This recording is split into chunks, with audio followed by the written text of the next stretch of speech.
Hello, ladies and gentlemen. Welcome to the Midwest Esports Conference here. I'm so excited. My name is Travesty, and I am joined here with my co-caster who always has the high ground, Kenobi. How are you doing, man? I was wondering when we were going to start. Like, when were the jokes about Star Wars going to start? And it looks like we're right off the bat, Travesty. I know.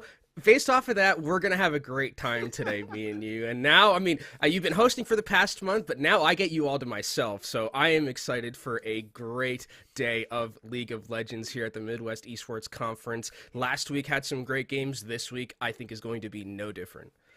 I'm just excited to get back into some collegiate League of Legends too for myself. I normally cover over on the eastern side of the conference, so going all the way over to the Midwest, I'm excited to see if there's any spice and everything nice that these teams have unloaded for us, or if they're going to have their own standard strategies to be able to play out with here, Kenobi. And we got some fun matchups to start us off with. Yeah, it's going to be Purdue Northwest versus the Drury Panthers to start us off, and that matchup is going to be pretty interesting because I believe we are in Purdue right now. The LAN is happening there, so home field advantage coming out right now just to start things off, and if Grandview is anything to go by from last week, home field advantage definitely something not to sniff at here between both of these teams, so looking forward to seeing what Purdue Northwest is going to be able to do in this matchup against the Drury Panthers to start things off. I mean, it's one hell of a buff, I feel like. You get that home crowd advantage, you know? Everybody's cheering you on. You got friends that are able to catch into the action here. So there's a lot to be riding on for the side of Purdue. Also, a lot of tension that could possibly be there. I do want to touch on that. It's not all positives. There's some stress that can come in as a factor. And that's something else that Purdue is going to have to deal with on today. Yeah, and I think the thing about, when you have that stress and, if you are at home, I think it makes it just so much easier, right? To kind of like relieve yourself of that stress. It's like you're playing in your own environment. You get to basically play with your own computers and all that good stuff. So I think it's definitely going to be helpful that they are in that home field advantage where they don't have to really, be worried about anything going wrong or anything. It's their home field turf and they have somewhat of an advantage there. So it definitely is something to look out for when we see Purdue Northwest play. They are a team that is 1-1. run. They won one game last week, also lost another one to Grandview, which I feel like is a theme that we're going to be seeing a lot because Grandview is just that good. But, Purdue Northwest did put up a fight in that matchup. Yeah, to give an insight, I mean, for me personally, looking at them in the scope outside of collegiate, they almost found their way out of the open qualifiers that we were hosting in this past month. So this team is stacked, but now it's everybody else trying to figure out exactly how they can bring forth their stats, make sure that they're able to make the moments that matter the most to them. And I'm really excited to see what they have. But Drury Panthers, they're a team as well. I believe they also have a 1-1 record for themselves as well from last week. So we got a matchup that is could be very decisive for one of these two teams. And I think it's the thing about this, week that we're seeing in week 2, week 1 kind of like people are feeling it out. And week 2, I think, is where things are really going to start settling, right? Where it's like, teams are going to kind of move up and down the standings, and we're going to really find out, who's the cream of the crop and then who's towards the middle pack and, towards the bottom. I think this is where teams are going to separate themselves. And if these are both teams that are 1-1, you definitely want to get that win to start things off, get to 2-1, start your week off in a good way, because you do have a lot of games to play this weekend. So you definitely want to start off on the right foot between both of these teams, especially because you don't really want to go down like 1-2, start things off on a bad note, right? So it does sound a little bit forehead. It's just like, oh, I want to win, obviously. But like, there is some momentum that plays a part into this weekend with how many games that they have to play. Such a good strategy to just win, forehead. Just win. Do it. Honestly, like, what's wrong with that's the easiest way to play League of Legends, is just to win. That's just how it goes. If you always win, you never lose. Just saying. I mean, I've never heard anything smarter said on a desk before. I like to think that I'm much like a sage. We do get Drury over on the blue side here in our first draft. So excited to see exactly what kind of picks they have for themselves and what exactly they may have in store for us inside of this draft. And when I looked at the last game when they played University of Arkansas, when they were on blue side, they usually like to pick up the Victor and like kind of these like power picks to start things off when they do get that first pick. So Victor, I think Zeri is definitely an option because Zeri has been tearing it up throughout all of competitive, right? Like every time we see Zeri, most of the time it's just like hard carrying towards the later stages of the game. So definitely expect that to either be first picked or just be banned out entirely from both of these teams. And I think one of the things that Drury Panthers does really well is they like to start off the games pretty proactively. Like they do have some of these like level 1 cheeses kind of where they're just going and starting things off. Like I remember when they were playing Arkansas, or I believe it was Arkansas, where they level 1 to bot lane against a Senna Karma with Ash Thresh, and Ash got 2 kills, and then the game was basically over at that point. Like the Ash ended, I think 14-1 and 10 at the very end of it from the killer guy. So I hope realistically Purdue has scouted this out, because there is going to be level 1 action coming in from the Drury Panthers 100%, I would expect.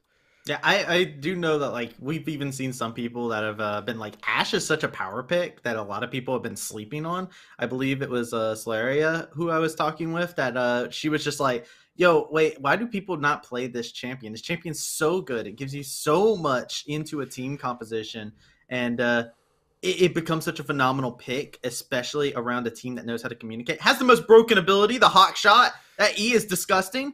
Free vision, but I personally, I want to see if these teams are going to spice things up with the Zeri pick that you were talking about, because we've seen that actually getting flexed around to different roles as well. It's not just a bot laner. It's been in the mid lane. It's been in the top lane. It's been everywhere.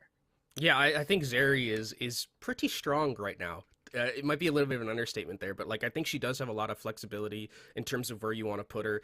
I remember seeing Darshan was the one who really made it happen in the top lane. But here we go into the draft here, Travesty, starting things off. Long day ahead of us, but there's going to be some great League of Legends ahead. That's exactly what I'm looking forward to. And you know what? I'm immediately excited. I look at the usernames first and foremost whenever I look at the players, when I log in, when I'm looking at the teams, and my eyes are immediately glued to Fat Cat down there in the support role. I want to see what, with a name like that, you got to put out one heck of a performance. I mean, I do like Fat Cat and the killer guy in the spot lane, they kind of play more for that like 2v2 where they kind of just want to stay in lane. Not too much roaming happens from Fat Cat from what I saw in the previous games that they played, so I expect them Drury to probably try and get like a pretty significantly strong 2v2 bot lane and just kind of win from there. That's how I think they've had a lot of the successes especially in the early game. And then I would probably combo that with something like a Jarvan jungle. Rek'Sai was also another option that I think we saw a lot. They like this like very early proactive style, and they try to vault themselves forward based on the early games that they have. A lot of proactivity from them. So definitely look out for that. Victor going to be taken off the table with LeBlanc. These are both power picks that you kind of just don't want to be given over in that first B1 side. Corki, a lot of mid lane gone already. Yeah. Travesty. Yeah, I am surprised. It hasn't been a single marksman. Well, I guess technically Corki counts as a marksman, blah. But no, you didn't have to correct yourself. You were right. Don't hurt yourself like that, Travesty. You were right. Well, technically, by definition, okay. Oh yeah. Okay. But Anivia being taken off the table. This is 4 mid laners taken off. This mid lane pool is very contested. Extremely pinched right now. So this tells me also, like, I wonder what Vex is going to be good. So I wonder if we're just going to have 6 mid lane bans and we're going to just be going into the depths of like the mid lane pool, right? Because now it really is an interesting decision for what the B1 side is going to be. I think it probably has to be a marksman. I think if Kate is left on the table, or Zeri, for instance, I think those are definitely options that you can pick if you're on the side of Drury, depending on what this last ban is going to be. The Jarvan's going to be taken away. So that's going to be still an option. Considered a mid laner.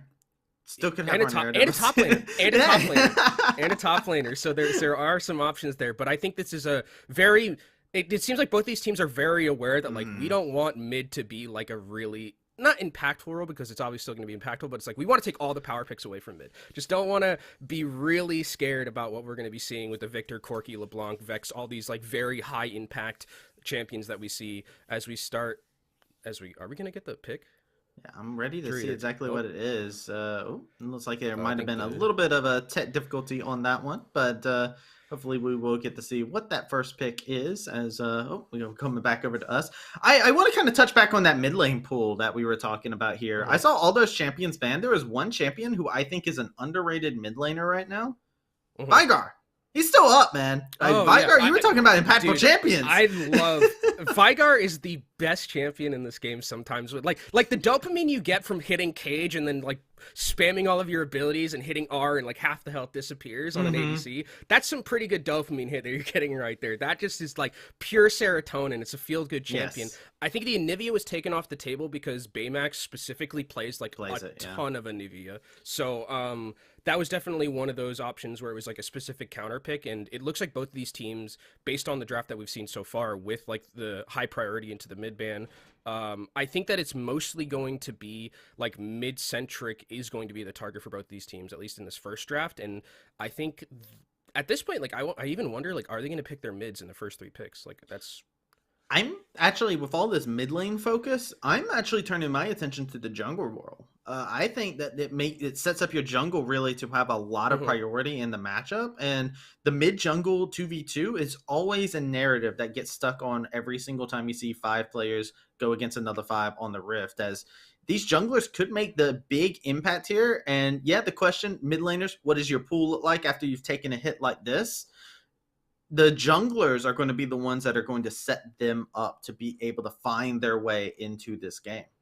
And speaking of the jungle mid, combo that we see a lot in the synergy, right? I think that that's something that actually Purdue Northwest does really well that I've seen in their games, where they have very good kind of synergy between their mid laner and their jungler. And I think that one of the funny things that they do is like they like to play for this early style where it's like at some point in the game they'll just take like this gank squad of just mid, jungle, and support and just roam across the map. Like the laning phase is over at like 10 minutes. They're just like running around as a unit, just taking out top lane, taking out mid lane. You're not safe anywhere against this team of Purdue Northwest. So I think that they will at some point like want to have those pushing bot lanes so that they can move Udon to somewhere else on the map and like have a lot of priority so that they can make these like gank squad roams, and I think that when you're talking about jungles, I think definitely getting like high priority junglers, like a Xin Zhao, for instance, would be something that would help that a lot, because you can just kind of just like walk around the map, get easy ganks off, and it's very, kind of cut and dry in terms of how you want to play that. You talk about that too, and I want to talk about another pick. I'm curious if we'll see some Galio with that kind of a strategy in mind. I think Galio can be a very, very good champion if you know how to maneuver around him. And just don't blind we've it. Seen it. Yeah, don't blind it. Please don't blind it. I was watching one of these games. I was watching a game like prepping for this, and I saw someone blind Galio, immediate Lucian pick on the other side, and I was like, "Oh, this lane's over. You can't play this lane anymore." No, not at all. Like even like the champion, we were talking about like Vigar earlier, right? Like even then, it's just like you do not want to play Galio in the Vigar. You'll be put in the Baby Rage cage super swiftly, and all you can do is Baby Rage inside that cage. It's not a good time. So hopefully they don't struggle. Blind it. Yeah.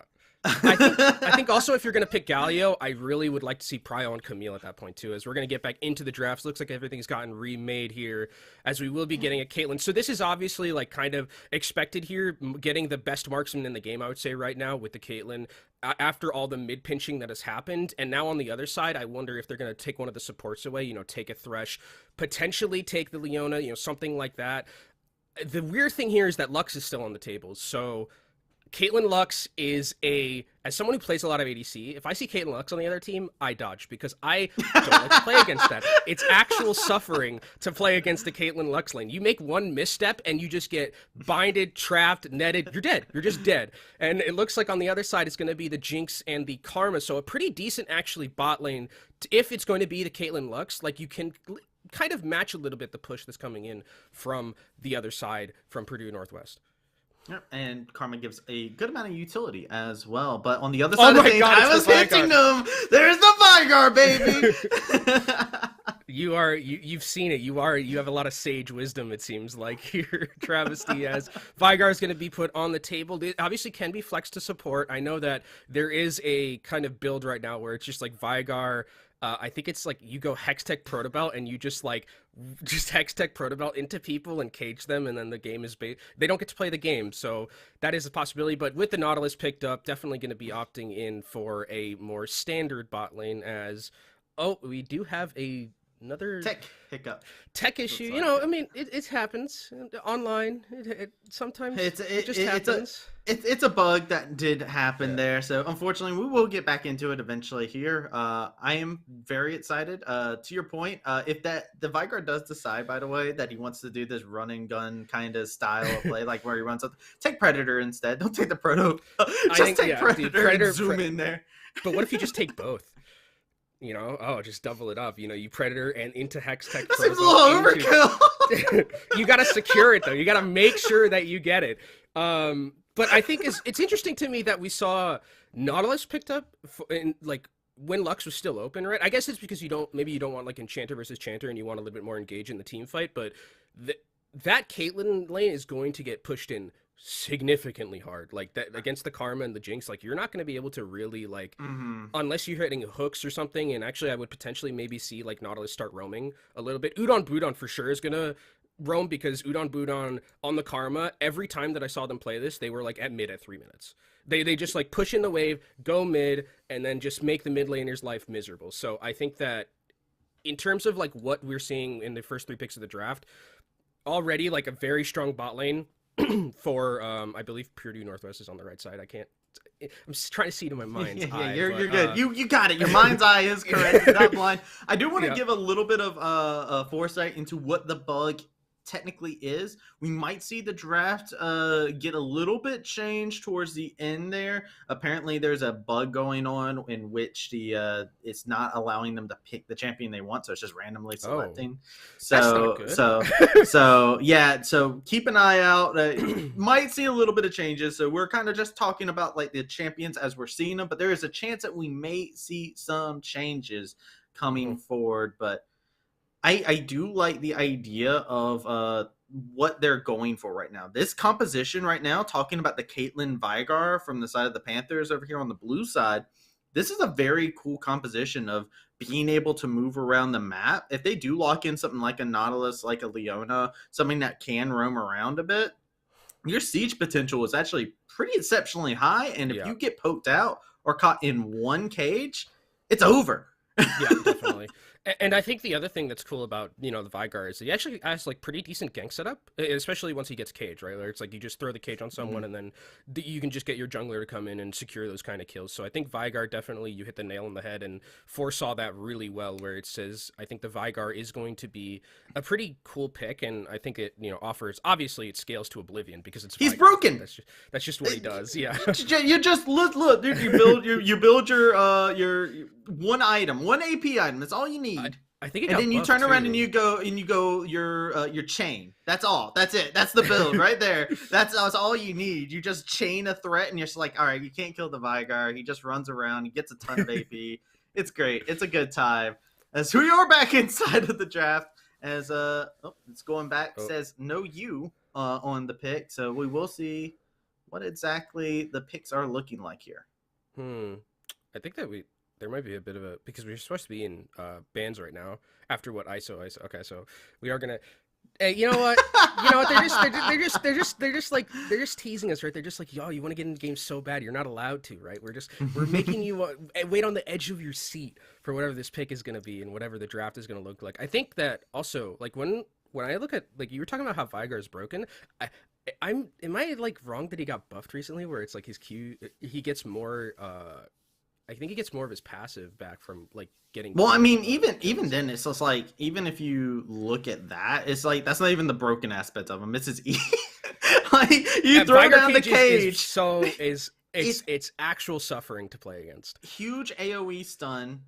It's easy to use. It works well in objective fights. Every time you find around a neutral objective, you can throw down the cage. The fact that you can combine this and put somebody in a state of perma CC with Vygar alone while he dishes a huge amount of damage, and the fact that he gets cooldown reduction from that build that I mentioned earlier, where you're able to actually start your second rotation of spells while they're still stunned and rooted in place, is pure misery. And if you play the like Omega Squad Vygar skin, just as a heads up, it has the most noticeable W reticle on the ground where he drops that comet down from the sky.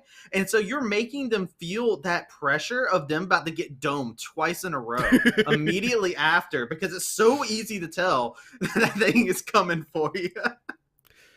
What is the best Vygar skin, actually? I'm thinking. Right? Not Omega Squad. No, not Omega Squad. It's the W one, is too noticeable. I like the astronaut one. The astronaut one's kind of cute. That's the one I play with because it's the only one I have. But like, as somebody who owns, I think, just about every Vygar skin, I personally, during the holidays, you got to go with the Bad Santa Vygar. Of course. Other than that, just play normally. I like the Elderwood. I like the April's Fool's one.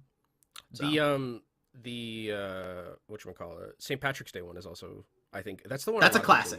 That's the classic. Like that's the one where if I see that in a solo queue game and someone's running that skin, I'm like, oh, I'm about to lose because this person knows how to play Vygar. It's like Muay Thai Lee Sin or Asylum Shaco. You see an Asylum Shaco, dodge. The game's unplayable. Whenever, dude, I feel like Muay Thai Lee Sin should just be like the base skin for Lee Sin. Like, there's no, like, just make it the base skin. Everyone who's like good at Lee Sin plays that skin, I feel like. And then there's me that's over here like, I just want to punch things. I use the boxing skin, knockout Lee Sin. Oh, that's a good one. That's a good one. I like the theme of it, The sound effects are really good for that one as well. But we're just vamping here. And finally, so we're back in the draft. We have a little bit of a difference here. It's the Olaf gonna be as the jungler picked here for Purdue Northwestern. So again, starting a little bit early, like with the Olaf, this is really good, especially against like the CC that you're bringing in. Like Vygar Cage, what's it gonna do against Ragnarok, right? You just run through it. So I think this is a really good decision. There's one bad thing about Olaf, and people never think about it. Yes, you're immune to CC, but you lose all the stats you get from having your ult when you activate it. So you become a lot squishier. So when you start running at Vygar, you're like, I'm gonna get you, and he still bursts you, and people are like, but I Ragnaroked. Yeah. I mean, it's mostly just like as a counter for the CC, right? You're still going to get like 100 to 0, if you're not careful. And Olaf is very much a champion that is on a timer, right? Where it's like, if this game goes past 25 minutes, Olaf's not really a champion, as it looks like we might still be having some issues. Apologies for the tech issues that we're having here, but we're just trying to make sure everything is set. These players definitely want to play the champions that they're picking. That is definitely something that we would like to see them do, as It looks like we will be having just a small break again, but I mean, I think that when I look at Olaf, well, speaking of, good skins, Olaf has like Broloff, and that's like the Brolof's just top tier. It's above every other one. It's like there's skins where it's like this is the best. Like Moneyman Mundo now is like probably one of the best ones. That one's so good. I'm actually a big fan of Mundo because his cleaver has a squeak sound effect. So that's my personal bias. We're back. Okay, let's go. We have a draft. We got a Zed. What? Okay, that's Zed mid also. I think this might be potentially an ISO special here. The Zed pickup. I believe that this is something that they do play quite a bit of, and on the other side, looks like it's going to be the Elise. So I haven't seen an Elise in forever, dude. Elise. So Elise, I think is like. It's weird because I think she can is really strong in the early game, right? Like especially with a Vigar, I think it combos actually super well because you can just basically walk mid, get cage, cocoon, that person dies. It is Zed though, so Zed does have a lot of escapability from a potential gank if it doesn't go specifically the correct way, as it looks like the top laner is going to be picked up at the end. It's going to be the Camille and the Gragas. Gragas, such a strong weak side pick here, doesn't really lose to anything, so I think you can basically just put him up there. Very good at team fighting, is going to be able to survive most likely against the Camille in that top lane, so I think what's going to be happening in the top lane is just Gragas is going to be there to try and just neutralize the Camille to some aspect, but if this game goes later, I don't see anyone on the side of Purdue Northwest being able to deal with Camille. So Camille is going to be a little bit of a problem. I do not like this come from Purdue Northwest. I like the idea of the picks individually, right? Like Zed's always very exciting to see. Olaf is very exciting. Gragas, I have seen way too many Gragases just play the champion for the same reason that you just noted and do nothing on it. So I really want to see if they'll be able to show up. I feel like this squad, man, they have to get something going for themselves because their composition does lack a little bit of an identity for me. Yeah, I think it's the interesting thing is that there's a lot of. I mean, you have Jinx, so Jinx is a very, hyper-scaling champion, so if you want to get to 3 items. The problem is that everyone else on this team, 3 items is where you start to fall off, right? Olaf isn't going to be the same. Olaf gets 2 items is basically the same champion. Zed's gets 2 items, basically the same champion. Same with the Gragas, doesn't really scale's okay, but it's it's a tank. It's not really, it's a disengage, maybe an engage if you flashy. So I do like that there is kind of this option to kind of just throw things in front of the Jinx and just have Karma be the one to kind of keep them alive. But there is a lot of dive here, and there isn't really a lot. The rest of the team kind of doesn't follow up on this. I would have loved to have seen a Jhin actually comboed with this. I think Jhin would be super sick to kind of match the dive and play from range a little bit more, and then match the dive coming in from Purdue Northwestern here. But I'm a huge fan of the comp from Drury. I think that this comp is so sick. I think the ability for them to kind of play through mid lane with cage into cocoon, I think they can make the Zed's life pretty miserable, as we're going to be going straight on. Wait, we already have a kill. Hold on. Ooh. Oh, they level 1'd. I mean, okay, so it is pretty okay. So Northwest got the level 1. We didn't get to see the good cheese there, but it was a kill onto Olaf, which is exactly what you want. You pick Olaf to get ahead on the champion. You do not pick Olaf to just sit around and farm. Yeah, I mean, he's going to be in a really good position right now with his clear as well. So I think that this is a really good start here for the Purdue Northwestern side, as they are going to be able to get that advantage a little bit on the Olaf, who's going to be probably clearing pretty heavily, and then try and look for something at level 3. Potentially go to that top lane because Gragas will be playing, will be pushed in most likely a lot of the time, so you can potentially try and make something happen against this Camille. Or since they're starting red, you can path towards that bot side, but it looks like actually Elise is going to be starting on their own red, so they're definitely going to be pathing up towards the top side, not pathing towards their Kate bot lane, which is interesting because that's usually what we see, right? We see teams move when they have a Caitlyn, they usually path towards that Caitlyn lane. Yeah, it's just very true. The Elise, also kind of a little bit of a question mark for myself, because I feel like we do have the Ignite press the attack Elise here. And this is far from standard, I feel. Press the attack is pretty good on Elise. I think that it's not pretty good. I think it's a hidden tech that if you are very adept at the champion, you can pull off. But it does do a pretty decent amount of damage, especially if you're ganking, where if you do get onto someone and proc your press the attack, it's pretty easy to proc, and then like the incoming damage from the rest of your team does end up making quite a bit of difference. The ignite is pretty weird, but like, especially because you want sometimes flash, right, for Elise. You want to like basically flash onto someone, cocoon, and guarantee it. Yeah, so as we see Elise, I mean, is going to be going up to that top side, and Gragas might not be long for this world here. Yeah, he does have body slam for himself, so can be able to lay out a good amount of damage coming through. The ignite is there, and it is just going to be all she wrote. He'll be able to live this. And it wasn't even close. It wasn't even close, baby. 8 health. Oh my god, I would be so tilted if I'm the Elise. When I saw the ignite go off, I was like, that's not going to kill. I feel it in my heart. Here's the thing. Now you're vindicated about your press the attack, because if that's electrocute, that's a dead Gragas. So here's another thing I'm going to be vindicated on. They both ignited him. Oh no. Oh no. That's my bigger thing right now. Oh no, travesty. Can't do that. Doesn't work very well for you. Can't double up on the fire, and because of this, Baymax got punished inside of the mid lane. Nice roam from the Karma as well. So this is right now, the Panthers are on their back foot at this current moment in time. Yeah, and with Baymax also using that flash, I would expect probably more ganks to come from No Use Stink into that mid lane, right? Especially because it is going to be Olaf who can, excuse me, at some point once they get level 6, they're just going to be able to run at you. So I think that in that time, Baymax is definitely a target that you should be looking out for if you are going to be Drury Panthers here. And so we see the bot lane kind of just like, you know, battling each other out. The push is going to be coming in from the Jinx and the Karma, so Elise definitely is around this area to try and make something potentially happen in this bot lane, because the push is there and they have this opportunity, as we see. If they're actually going to be, they don't spot him, but I think they know something's up here in the bot lane. Yeah, it's something that they are aware of. I like this ward placement as well, with Steam coming straight out the drive, but at least smells that they know something, so we'll disengage, get back into farming. This Olaf has been farming up quite a storm inside the jungle already. I mean, that is just what Olaf does, though. Yeah. You know, Olaf is very much that champ where it's like, I'm just going to sit in, you know, in the jungle, throw my axe at things, and I'm going to farm up until I get level 6 where I can actually, like, make something happen in terms of just, like, running at someone for a gank, as we see Olaf actually pathing towards this top lane. Elise is here as well, and there could be some shenanigans happening, but I don't think the dive can happen, especially with the Elise around here. Yeah, he might just be looking for blood, and he finds it. He finds the Grump's blood.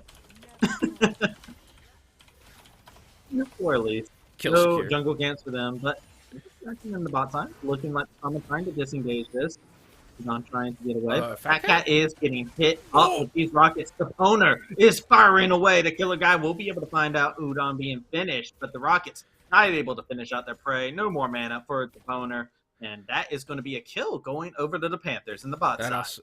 That feels so bad for the Poner as well, because like the Nautilus was so low. They're just by the skin of their teeth managed to heal by the W shield from the Nautilus, and on, you know, while that all happens, it's a kill for the killer guy in that bot lane, actually taking down the Karma. Also, we neglected to mention that the killer guy has Ghost, so this Caitlyn's just going to be running at you. I actually am a big fan of this, by the way. I'm an advocate for Flash Ghost on AD carries from time to time.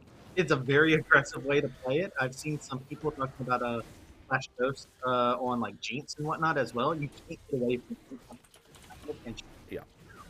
So I'm actually a pretty big fan of this in this here. Looks like we are going to be getting a early dragon here for Purdue Northwestern. Definitely expected with an Olaf who is kind of ramrodding in terms of the just farm right now, as we can see. Almost has double of Elise's, as it's just going to go invade. Oh no! There's 2 levels. There's a 2-level difference right here. Poor Elise. This is why I was questioning the Elise here. It's such a unique champion to pivot, but into Olaf, it feels like it would be so rough. Yeah, you get out-farmed, like, pretty hard as well. Like, the clear for Elise is, as Iso's going to go in onto the killer guy, use the ultimate. Can they secure it? The Durkin is not going to be able to do enough damage. They are going to be able to find a kill. Traded back and forth, but Fat Cat is going to find himself a tribute. Killer guy, you don't walk into melee into Olaf. That's a triple kill for No Use Stink. Well, No You Stink has completely taken over this early game and now is in a position to take over the game entirely. This Elise, not really a champion right now at the current moment. And where are you going to find camps? Because Elise can't contest Olaf anymore. Especially, like if you cocoon, Olaf just hits Ragnarok and it's over. Oh, no. No, don't run it back. Not the electric boogaloo. Wait. You don't win this. Elise, you're gone. That is another kill to Toponer. That's a bit of tilt. It has to be. What possessed the Elise to go do that? You're down 2 levels. You know they're there because Olaf has just decided this jungle's mine now. So Purdue Northwestern is in a pretty decent position right now because they have autonomy all over the jungle. Elise can't really do anything. Olaf is giga-fed, has a gore drinker at 8 minutes. I'm very scared for Drury right now here, Travesty. This is not looking too great for them. Remember when I said I didn't like this composition because I felt like it didn't have an identity? And now it has an identity in the name of Olaf. Smork. Just Smork. Just run it down. I love it. And Purdue, hey, look, they're using their individual mechanics. They're doing a lot of stuff correct for themselves. And Drury has been making mistakes, and it's been Purdue who's been saying, all right, I'm going to be here at this moment. Herald now being taken. 100% on these objectives has been this Olaf, and there's no way for Drury to contest this. Yeah, I mean, there's nothing you can do. It's just going to be a Rift Herald taken over. As you can see, Udon Budon is kind of just like now at the point where they're just going to start roaming around. And I think once the Zed kind of gets out of lane and gets these pushes, you can see this gank squad that I talked about earlier is going to start moving around the map and basically making everyone's life miserable. They might even like decide to go into the jungle because they know that they're just so far ahead that way that you can completely take Elise out of the game if you would choose. As I think the Zed, I don't know if I would like necessarily consider it a counter pick, but I think the Zed actually has been working pretty decently against the Veigar. Like, basically can poke the Veigar out from range. If Veigar steps out of line, you can use, the clones or your ultimate to dodge a lot of the cages and stuff. And so I think it's not that bad of a pick that's been working out for ISO so far, as the Veigar hasn't really been able to get around the map or move that much at all. Yeah, it's been keeping them very much so held in one place. I am a bit sad. Baymax has Predator, hasn't bought boots yet, so he even knows he isn't moving out of this map anytime soon. And ISO, like you said, he's been doing a great job not wasting his shadow, which is the hallmark of a great Zed player. And as we can see, at least still towards that bot side, trying to farm up and come back in some way. They almost have double. They're almost half of the CS of the Olaf right now. This is just a bit of a sticky situation. But the good thing about Elise is that at least you do have like Cocoon to kind of just like, no matter how far you are behind, you are just going to have that CC. And if the team is there, you can follow it up with it. So even though it's like been a disastrous early game, right? Let's call it spade. ISO's going to take down Baymax very, very quickly in that mid lane, which is kind of like where I'm a little bit scared right now for the Veigar, because now ISO has level 9, has ulti, and Veigar doesn't, not the tankiest of champions, Travesty. Pretty squishy. No, he needs some items. You can make him tanky. He's one of the few mid laners that you can opt to build like that. But yeah, this is rough. He started building the Hourglass and felt like the Arm Guard was going to be enough, but now the Zed is unlocked. There's 2 assists and this roaming he's been able to do. Man, this is what you were talking about, but this is troublesome for him. This is what I was talking about. Don't waste your shadow in front of Veigar. Just don't Especially do that. under tower. Especially under tower. Don't do that, as bot lane turret's going to be taken down at 11 minutes. This Rift Herald actually might get a second push here, but I love to be honest, what Purdue has been doing has been so great, right? Where it's like they know they have such an advantage. They've been really good on these objectives this Elise is not long for this world. Yeah, get out the spray cans, get out the boot, stomp it, squish it, whatever you need to do. Toponer finds himself the kill there, and the Predator unlocked, but not going to be able to be utilized here in this situation. Dragon is up, and that's going to be where Purdue turns their attention to next. Yeah, and I think that at this point, like the win condition here for Drury is to like somehow make it to like this late game, and even then the problem like late game is going to be like okay for them if they can make it all the way there, because some of the champions for Purdue Northwestern will fall off at some point. Like Olaf won't be as strong, gold won't matter, but even then like there's still a Jinx on the other side, and Jinx is 2-0-1 right now.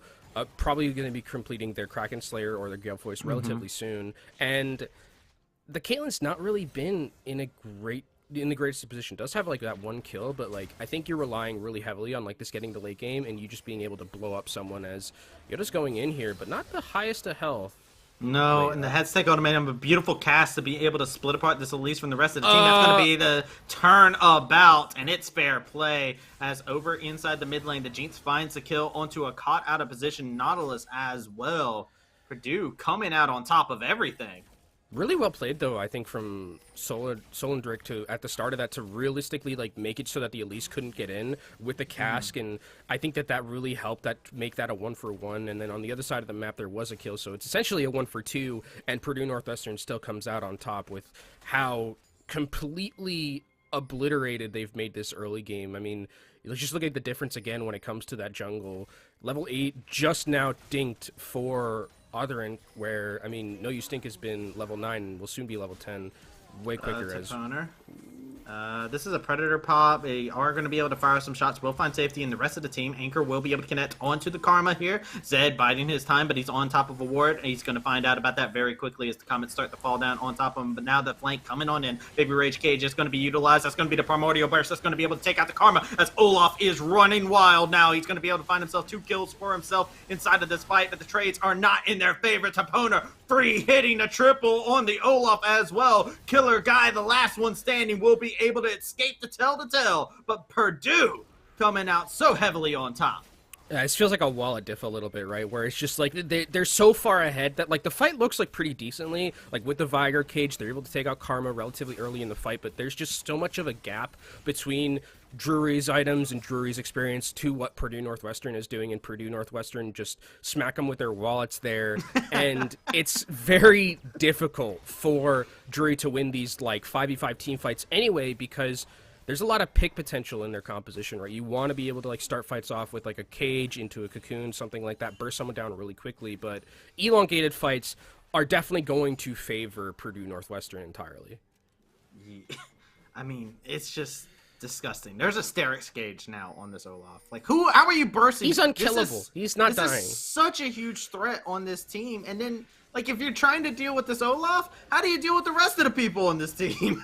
Yeah, I mean, it's like they're gonna have to like throw everything they possibly can at the Olaf, and then if the Olaf ends up dying, it's like, oh, Jinx 3-0-5 with Gale Force is gonna still be there, hitting you from the backline for free because everything has been put onto the Olaf. And I think a way back would be for them to try and like take out the Jinx and then go for the Olaf, but again, it's like so hard because he's unkillable at this point. Like, realistically, there's no one that can kill him, even through like the ignites and stuff, unless you like perma CC him, which you can't because he has Ragnarok. So it's just like a complete overtake of this early game. As here comes the engagement. Yeah, they're going to be looking for it here, but the damage is a bit too much, and that's the weakness of Zed. But on the other side of the map, we're seeing a familiar scene.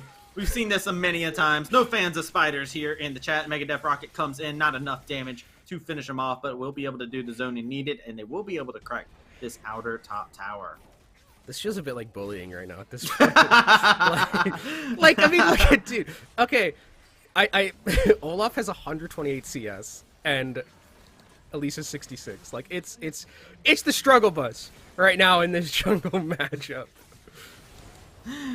Oh man, it's rough. This is what happens when you pick the Elise up, apparently, and when you against No You Stink. He just runs on a rampage, and now it's been seek and destroy from the side of Purdue as they continue to keep this onslaught going. If objective bounties are up on the map, so there are a couple tools, but Dragon spawning in 30 seconds. We know where these players are looking to go.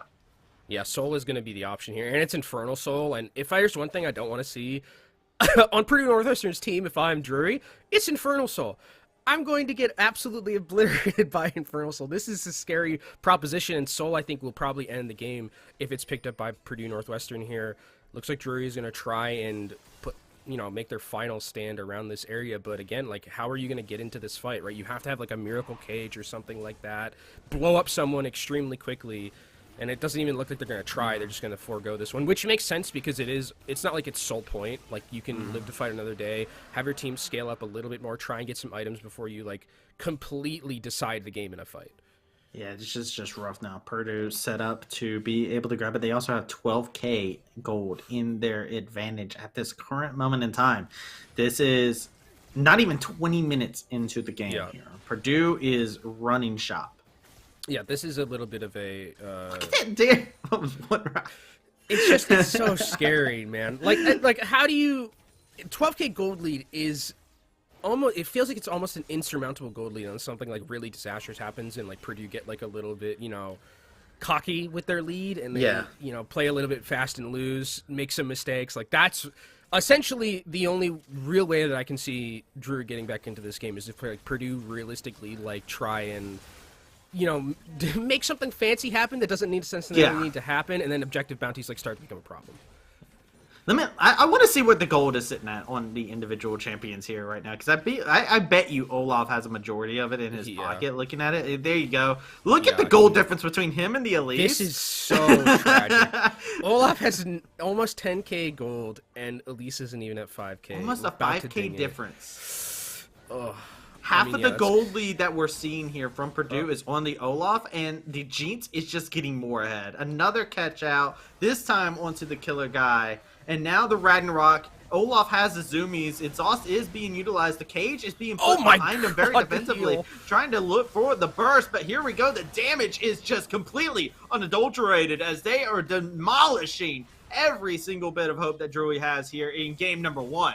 Yeah, and I think that's going to be the game here right now, Travesty. I mean, this Olaf, he healed, essentially all of his health bar. Like, when I talked about unkillable Olaf, this is exactly what I'm talking about. This has just been a complete dominance. This game might end before 20 minutes here if they can take down these turrets, and Purdue Northwestern start the day off with a bang against Drury.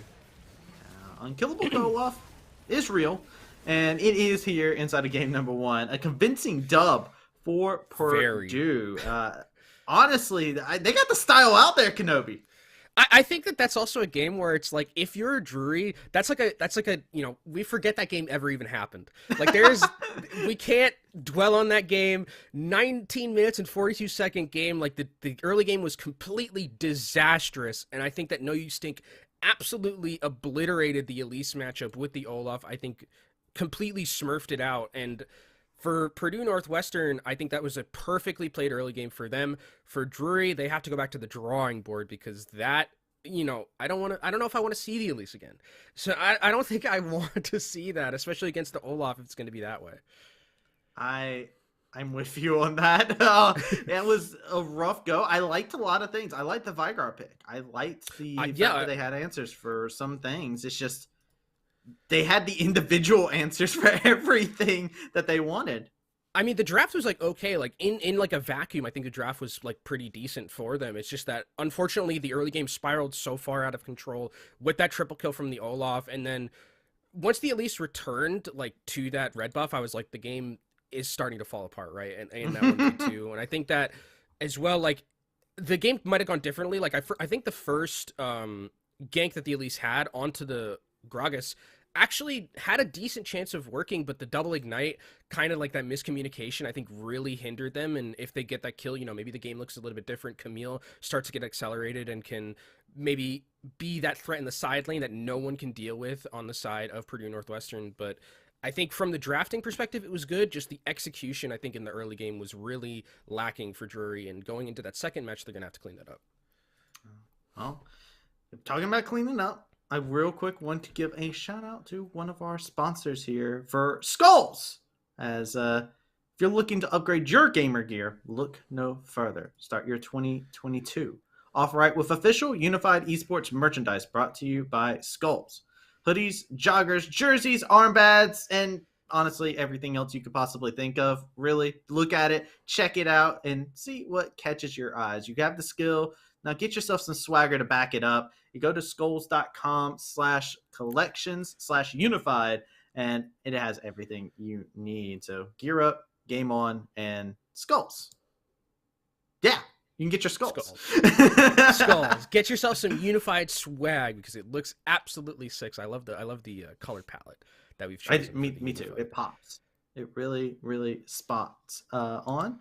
As we also have our other sponsors here that we can also check a moment to thank, as we have Atlantic, Tapati, Skulls, and Gangsta, which is one of my favorite names for anybody who's ever been a sponsor, honestly. That's what I want to refer to myself as whenever I play jungle. I'm like, yeah, I'm the gangsta. What's up, buddy? The jungle gangster. I'm the gangsta, baby. That is a really good name, actually. I'm kind of jealous that you thought of that, and I think that's perfect. Perfect. It travesty. Is absolutely perfect. We'll have to see if there will be a perfect response going into our second game here. We're going to take ourselves a short break, I believe. And when we come back, we're going to be going into game number 2. So make sure you don't touch that browser, as we will be right back.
Welcome back, ladies and gentlemen, to the Midwest Esports Conference, where we are getting into more of the League of Legends action here. If you're just now joining us, I'm Travis D. I am joined with my ever so fabulous caster, Kenobi and Kenobi. We've got game one out of the way. Game two. Purdue put out a statement, man.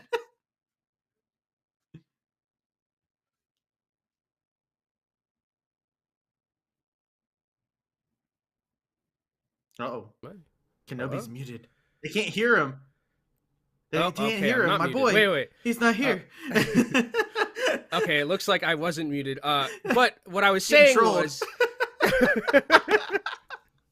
what I was saying was that I think that if you are Drury, you got to just like erase that one because it's like your early game went like really bad.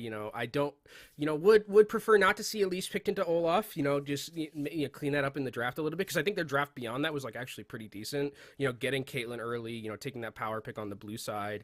I'm not sure if they'll stay on blue side. I think that's definitely behooves them to do so they can get like a lot of those power picks and try and snowball the game or keep it like pretty even in that early game and then get to late, because I think that when they do get to late, like I think Drury has a pretty decent chance of winning a lot of these games. So overall, you just got to take that one on the chin for your Drury. It happens. Sometimes you get stomped. I've been in solo queue games where the game has ended at 13 minutes. It happens. So just take it on the chin. You got it. Come back in stronger. Get some, nice Capri Sun orange slices at halftime. Well, Kenobi's taking the light side. I'm going to take us down the dark side real quick. And I'm going to initiate a praise right now, which my praise is, please do not pick Elise into Olaf. Don't play press the attack either. Take Flash. Amen. That's my praise. As I personally, I did like a lot of things that Drury did bring to the table in terms of how their draft looked. They looked like they had a more completed idea of what they wanted to do. It wasn't just all the players swagging out on their roles. It was more of a cohesive composition when you looked at what their objective was going to be. But then the Elise was the red herring for me. And you talked about it. I think the best way to put it was cyberbullying, because it did feel that way a lot of the time. Just turn off your monitor, then the bullies just go away. That could have been that could have been the strategy there. But I don't think that method works very well. They're still there. But I think like what I would like to see, in terms of bans maybe is that like I think you probably do have to take away the Olaf. I think at this point with how No You Stink played it, I think it's been seen as enough of a threat where it does need to be taken away. But still, I think No You Stink does have a lot of like other good early game champions, for their jungle pool. I wonder if we're going to see the same like mid lane pinch that we saw, because it feels like ISO is like totally fine with just like saying, if you want to like, take away all of these mid lane champs, I'll just play Zed into like whatever you want to play, because it's a champ that I know perfectly well and it's like a pocket pick for them. So I definitely think that if that's going to be the case, Purdue Northwest is totally okay with just like having ISO just like play whatever they want, even if the mid lane champ pool is going to be taken away that hard. Yeah, I mean, as long as No You Stink gets to run house like that, right? Like that does become a big thing to keep an eye on. There was 5 mid lane bans in that last game, you were just alluded to. So I'm curious if we might see the AD carry pool get shifted around a little bit too, because we got Jinx, Caitlyn. Usually you see one of those two champions banned inside a champ select, and they can become problems in their own right going into the draft. I want to see if there's going to be any adaptation. I think those bans just you lower a little bit of your mid lane bans and get rid of some of the problems that were across the table. I mean, Jinx did have like even though we talk a lot about how kind of, No You Stink was really just popping off on the Olaf, Jinx was like, I think ended the game without a death, if I remember correctly. Like, yeah. I'm pretty sure it was just 7-0-7. They were 7-0-7. They like actually were still like a pretty good Jinx KDA at the very end of that. So I think that definitely you're right about like maybe targeting a different part of the map where it's not just the mid lane, right? Where it's like we're putting all our eggs into the mid lane basket with the Veigar, but unfortunately, like ISO is just totally fine with just like going into that matchup with like a Zed or something like that. So I think that, pinching the jungle pool also I think is a good idea, because I think No You Stink definitely showed that they are someone who is to be threat or who is like a threat to the entirety of Drury Panthers. I think you can also probably just ban a Jinx or something like that. So I think you are totally right where it's like maybe spread the love from the mid lane in terms of those bans, because I think that while it definitely is a good idea to like try and, you know, if you want to play Vigar and ban all the other like control mages or burst mages that like basically mess with Vigar really hard, I think that, you know, Purdue has shown that they're totally fine with that. Yeah, I feel like the difficulty with banning out mid laners in general is most mid laners have a bunch of different champions that they can choose to go back into, right? Like there's so many different options they could have had in their pocket. And I'm watching ISO over there in the mid lane to see if there is more champions that we're looking to see them play out, because you opt into the assassin matchup there. You see your moment for it. I'm curious what other assassins might possibly show up in here. I always favor some good old assassin gameplay. But here we are. We're in the draft, and it looks like Drury are going to stay on the blue side here in game number 2. Yeah, so this makes sense a little bit for me because of what they, you know, wanted. It seems like they do want like those power picks early. So you know, your Caitlyn, I think Victor is definitely another option that they would probably like at the start. Jinx if it's available, also a possibility. We didn't see Zeri, but I think they did switch. Okay, so never mind. Drury is going to be on the red side. So that tells me that they probably want like the counter picks and they want to be able to like win lane pretty hard, because they want like, you know, to be able to counter pick whatever is coming to the table with Purdue Northwestern. Now for bans, like you got to take away, I think you got to take away Jinx, probably take away Caitlyn, take away Victor. I think those are like the big ones. If you're Purdue Northwestern, I would like to see them probably ban out Yasuo Diana, or at least one of those, like ban out the Diana, because I think it's just a good jungler, and then you don't give the ability for Drury to play Yasuo Diana because that combo is just very easy to execute. It's an incredibly strong combo right now, so that's definitely what I'd be looking out for in terms of theoretical bans for Purdue Northwestern. It's like it could be very the same, but we're seeing the same start. Mid laners banned right off the get-go. And I'll be honest, I'm fine with the LeBlanc ban. If ISO plays a lot of LeBlanc, take that off the table if you're not comfortable playing into it. I think that's just... They really don't like Baymax as Anivia. Like they are not letting Baymax anywhere near that champion. Never mess with an Anivia main. Yeah. Never give an Anivia main Anivia. That's like that's one of the most terrorizing champions to see somebody one tricks. Caitlyn gonna be taken off the table. I mean, obviously, if it's a blue side, if you're on red side, you want to not be able to, you know, give that Caitlyn away on that first B1 side. Victor is interesting to me that they banned it because they could have just obviously taken it for themselves, but it feels like they are, you know, they are perfectly fine with ISO not getting a first pick, even though they, you know, would be able to give them LeBlanc or something like that very early as like a power pick, but it's not on the table right now. So I think that Purdue Northwestern will be looking more towards potentially getting their jungler first, or just picking up the Jinx and then just like being totally okay with that, unless Drury bans it out. Yeah, I'm right there with you on this. I'm curious to see what Drury does for their last ban here. I think in a perfect world, you don't have to worry about banning the Olaf. But yeah. I would, because the Olaf did just get to run wild, but here, Karma, I like this. You're not going to play it. Okay, let's get rid of something that will enable the rest of the team of Purdue Northwest. I think it's also a good ban specifically towards Udon Budon, who is a very potent Karma player and will just like roam around the map and, you know, use their mobility to impact the other lanes. So I think this is a very good ban for Drury. It also kind of takes away the ability to, you know, win 2v2 lane extremely hard. And here comes the Zeri, the triflex right now. Purdue Northwestern laying down the gauntlet again with their first pick on B1 here. And all of a sudden, the air has gotten electric up in here. Let's get it.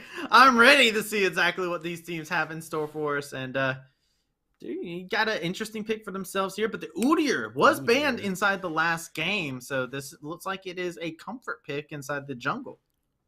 You're going to be taken off the or taken for Drury right here at the start. I'm surprised they didn't just pick their bot lane here.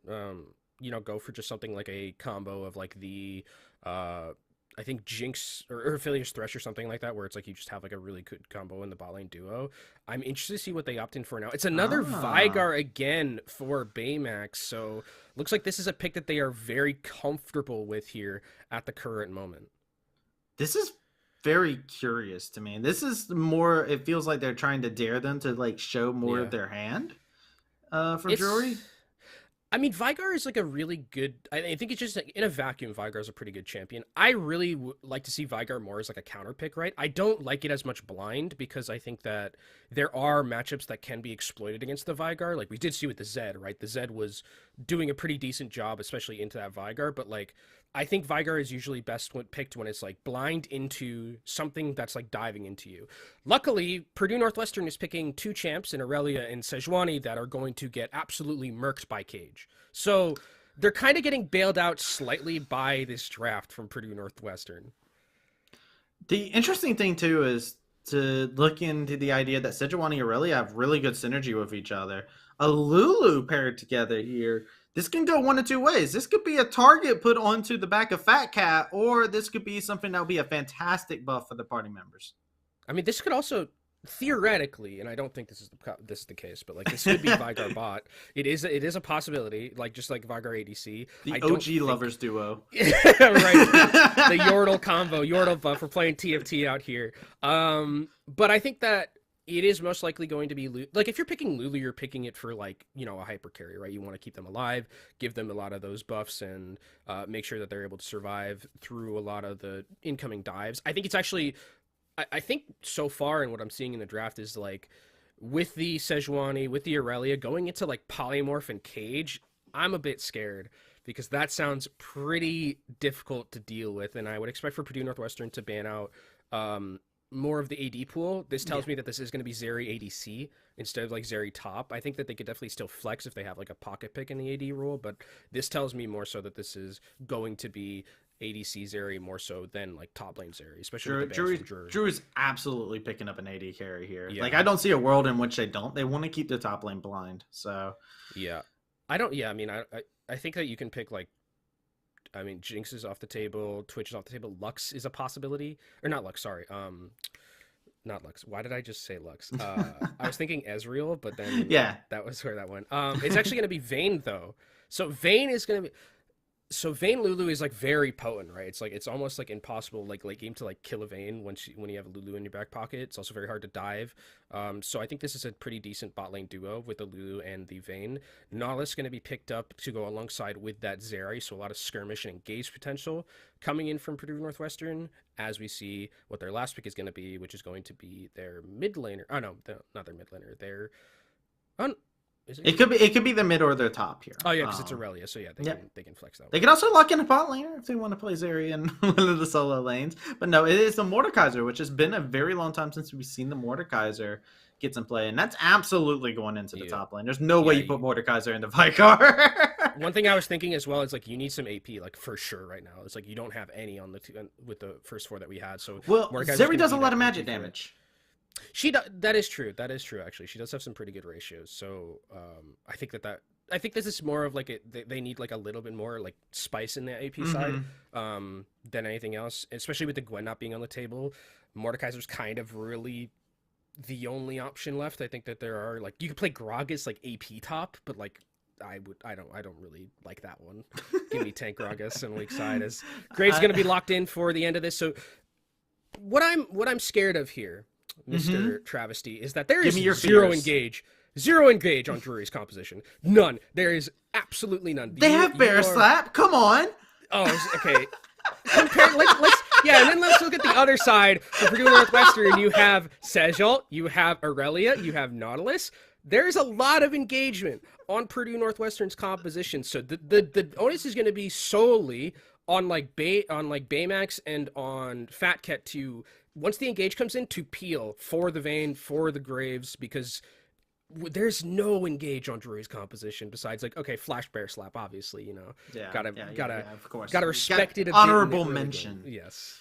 Unless it is Predator, maybe. I mean, Predator Vigar is kind of like pseudo engage, but like I feel like Baymax is probably going to play Predator Vigar again here. To be completely honest, because usually when you see somebody like in the comp that we saw in the last game, the fact that he took Predator and that one over Electrocute makes me feel like he's more comfortable with the Pred Vigar playstyle. So I personally am more inclined to believe that he's going to be looking to zoom around with that Cage.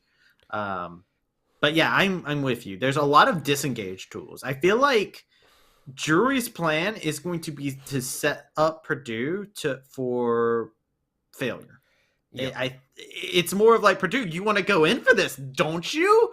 Cage, get him, boys! Smoke screen, pile it in! Smoke screen, polymorph. Oh, Bear slap is dead. Yeah, bear slap. Everyone. I mean, so the thing is that like if Drury does find like an opportunity to like get to a position early where like they can, like at a dragon fight, or where they can like kind of secure themselves a good position, let Vigar Cage kind of impact the map, mess with the geometry of the engagement from Purdue Northwestern. I think that's definitely their best bet. However, I think that like they really need to rely on like Cages being super, super good, and also Fat Cat being able to keep the killer guy alive, because the killer guy, there will come a point in this game where the killer guy at like 3 items is going to melt the entirety of Purdue Northwestern.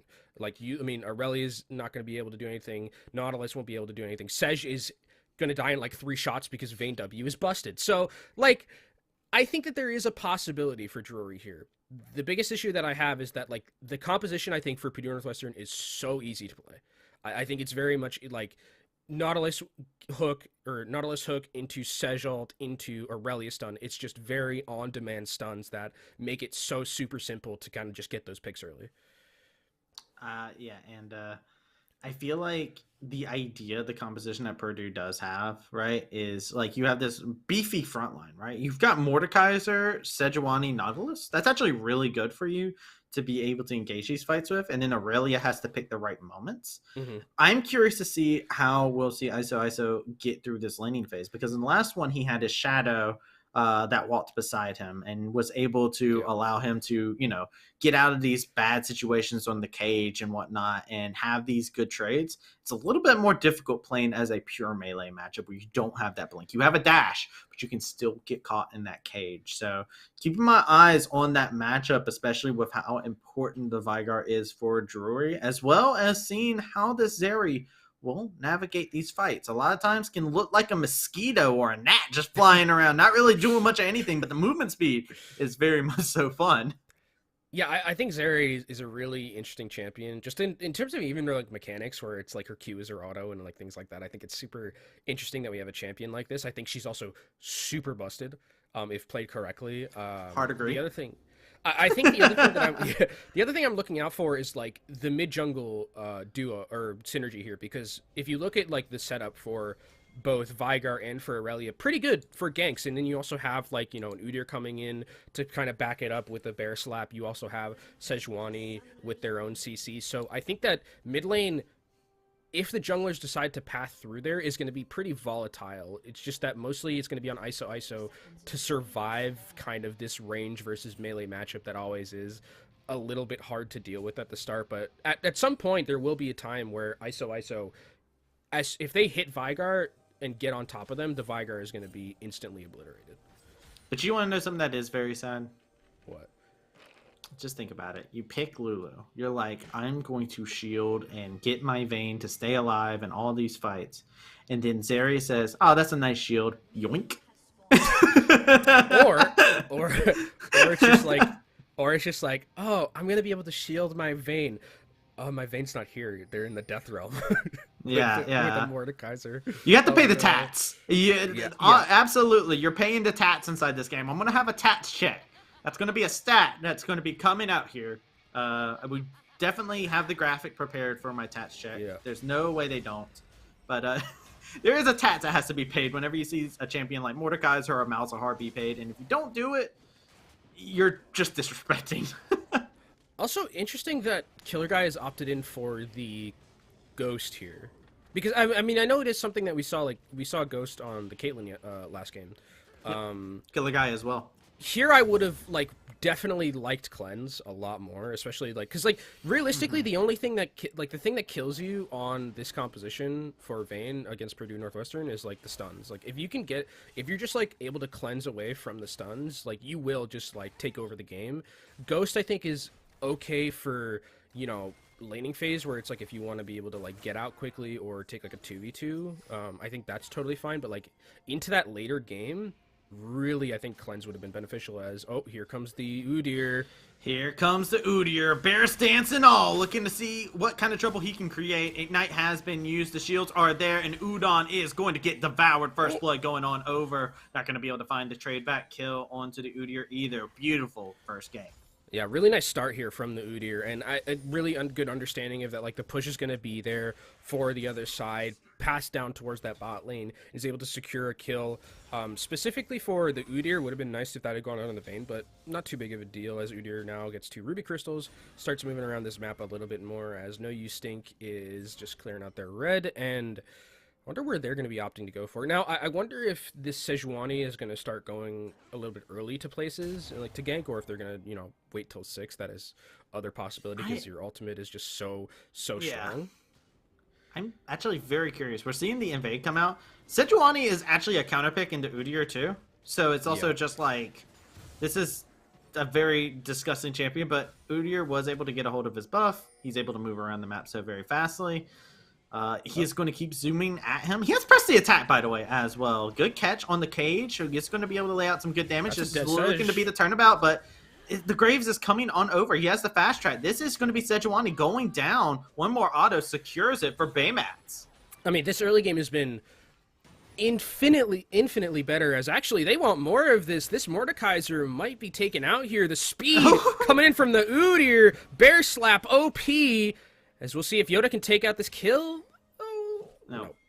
Not going to be able to finish it off. Does force the flash, though. But yeah, this is a champion made for these kind of moments. Udyr is a skirmisher, and skirmishing is exactly what Drury is doing with him. I like this. Is a much better look for this this jungler this time around. Yeah, I mean, he's actually...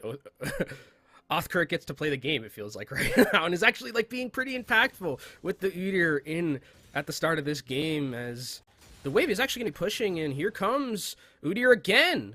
Bear slap coming in hot. That claw is not going to be able to do any work in your favor, and one more shotgun, one more slap from the man in the bear costume, and that's all she wrote. As ISO is out of position here. Baymats has double buffs. You do not want to take this trade. ISO quickly gets out of harm's way. I mean, this has been such a infinitely better game from Drury at the start of this, right? They are, specifically from the jungle, like, it's been everywhere on the map right now. Going bot lane, getting that kill very early, then moving that all around the map, understanding where the Sejuani is going to be at all times. They seem to have a very good read on, like, not getting counter ganked. So this has just been a really good start to the game from Drury, which I really like to see, because they got, slapped around a little bit in that last matchup, and now they're coming in, they're the ones being the aggressors, and they're putting the pressure onto Purdue Northwestern. I feel like you can see even here, like, the Mordekaiser are trying to lay in a little bit more work in this case and scenario, but I do want to highlight the fact that this also feels like it's Purdue making a couple errors, right? Like, this is Purdue overextending. That last play was because Sejuani thought, oh, I am the counter to this Udyr. Let me just go to red buff, and was very slow on the process of it. Laners weren't in position.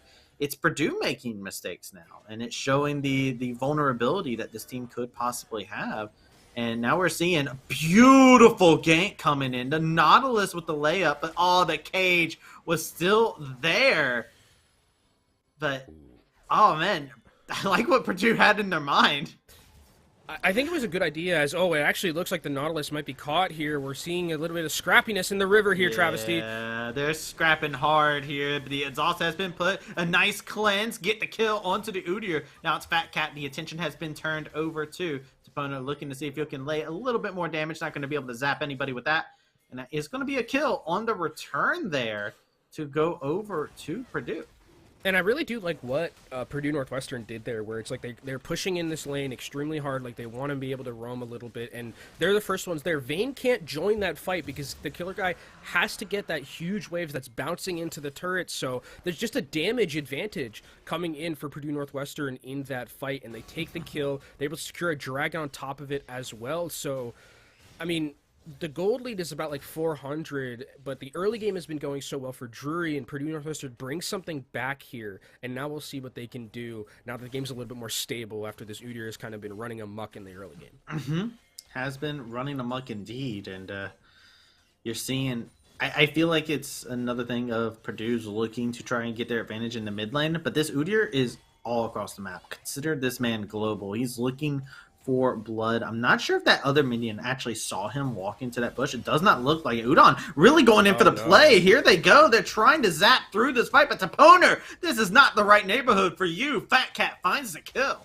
Well, there's your answer, Travesty. The minion did not see that, because if they did, that was a little bit of an int. So I'm going to go ahead and give them the benefit of the doubt that they did not know the Udyr was there. And they're actually going to be looking for a dive here. It looks like Nautilus is going to not be long for this world. He is the big dead, as the kids like to say. So is Baymax! Oh, no, the solo bolo. It gets solo killed, and that's something to keep our eyes out on, man. Once I really gets that passive up, it's terrifying. Killer Guy does get a kill on the bot lane for themselves, though, so that's going to be good, but Drury's starting to show a couple mistakes of their own here. And this is kind of what I talked about with, like, the Vigar against this lane against the Aurelia. The Aurelia is somehow ahead in CS, right? Which, like, range versus melee, you don't expect too much, but, like, once Aurelia is going to be in a position where she can just, like, all in the Vigar, and the Vigar, like, doesn't have cage available to them or any CC, like, that's a dead Vigar. So I think that specifically, ISO has been playing really well against this Vigar matchup. He seems to actually have, like, a very good understanding of, like, the Vigar's ability to survive, as I don't think they have the damage for this, especially with the Aurelia not here. Aurelia. Oh, they're greeding now. This is very greedy for Baymax. This is very greed. And kids, remember, greed equals feed. But Baymax is looking to try and get out. The frozen prison, it will be thrown in there. Throw away the key. But Baymax is going to be able to make an escape. Their attention turns back over to Fat Cat, who is trying to go over there and be able to give a little bit of an assist. A smoke screen onto Sejuani as well to try and slow him on down. The chase continues on in hot pursuit. But it's now the Mordekaiser that's sending off the Graves into the Delph realm, as he's got a shotgun with shells with his name on it, but the Mordekaiser comes out on top, as he's going to find himself getting dropped as well. Udyr finding himself a kill, and it's just a trade of 1 for 1 in the mid lane. 1 for 1, as it looks like actually we're going to still be seeing more scrapping as the engagement comes in from Udon.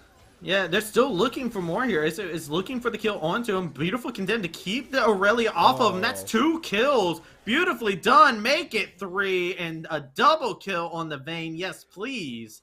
Killer Guy popping off.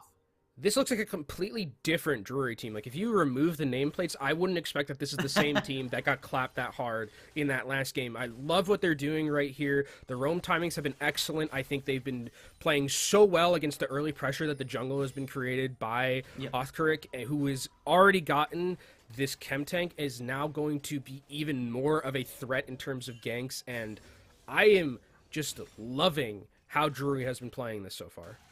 Yeah, and I mean, they're doing so much damage in these extended fights, right? Like, Purdue was making a big mistake having these extended fights. This is a W mats for the Vayne as well. So it's looking to opt in to try and get that true damage off the table, get it on there as quickly as possible. So it's a really, really good showing coming out from him. As you can see, Baymax even, like, ISO has been pushing in this wave over and over again. But this Vigar doesn't care about any of that. He can turn it into a kill in a heartbeat. So he's dead. Yes, he is absolutely not long for the world. This is...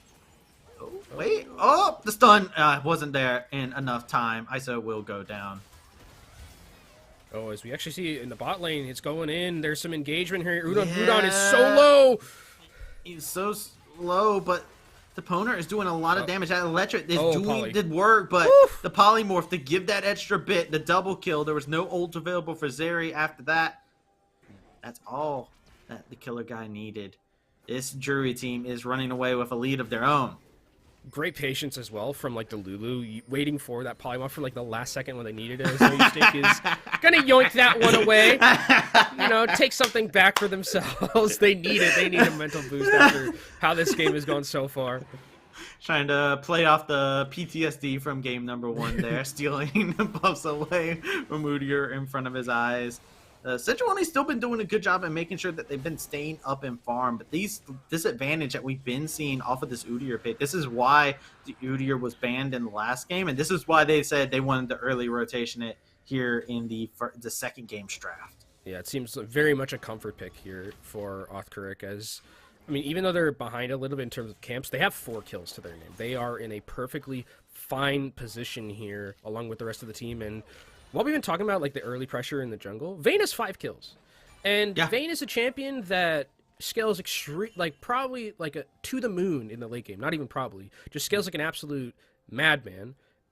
And already has those 5 kills. Shield was already completed. They are so extremely far ahead in this game that it's very scary how accelerated that they are against whatever Purdue Northwestern is running, because there's a lot of tanky health bars that are going to melt to Vayne W. Especially because, like we were talking about, she's maxed it. She's good to go. She's not going for that duelist approach where you max the tumble. She's looking for those long extended fights, which I really like against a Sejuani. Is melting that Sejuani. Is looking to melt out the Mordekaiser. No tat has been paid yet for the Mordekaiser just yet, but the Mordekaiser 1-2-0 hasn't been able to complete an item. Is only sitting on those steel-plated boots and a bramble vest and the Headstech alternator. This is a rough go right now for this Mordekaiser. It's a little bit of a Build-A-Bear buy kind of right now with Mordekaiser right here. I think they were opting for like the bramble vest just to kind of make the top lane matchup not as volatile with something like that Graves, who's going to be healing a lot through these extended fights. As Othkirk is just like getting tickled, and he's like, "What? It's not even a." That's what I was talking about with the gnat. It's a little gnat just in his eye, like, get out of there. I do like this Herald placement. Crack open this mid lane a bit, get some plates before they drop as well. So really well done, actually, from the side of Purdue. Get themselves some gold back in their pockets. Yeah, I think Purdue has been playing this pretty decently. Here comes the engagement in the mid lane. Yeah, the Predator, baby rage cage, throw him in the root, throw away the key. That's going to be a kill going over. Being able to pop that Sejuani, the primordial burst will do just that. The baby rage cage keeps him safe, but Aurelia still able to find the kill from underneath the tower. Now it's Stepona looking to see if he'll be able to zap anybody into the backside of this fight. They got the TP, the Mordekaiser's there, but the cavalry has arrived a little bit too late. It is 4 members versus 2, and Stepona is taken down by an auto. In the Delph Realm, Mordekaiser continues to fight, but in the Death Realm, he comes out and he is not able to find any victims. He is all alone in the mid lane. It's a 4-for-1 for Drury with that team fight, and that felt like it was just a complete overextension. Like, they did a good job getting those couple of plates with the Rift Herald, but they wanted that, like, one extra plate, and then they got jumped on by the Vigar with the Predator, walks in, puts him in the baby cage, and from there, the fight completely evaporates. The Boner gets in a little bit later. You didn't hear that. No, I know. No, you're fine. I misheard something. That's fine. I did too. I think my mouth just... Anyway. It's okay. Talking Casper, about that, by the is still caught out of position here. Is going to die for this. Goodbye. Baymax is also going for a more AP-centric build here on this Vigar. So... It's not looking to say nobody can kill me. He's like, I'll just kill you. That's the ultimate CC.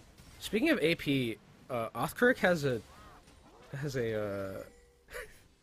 has a Dark Seal with 10 stacks on it.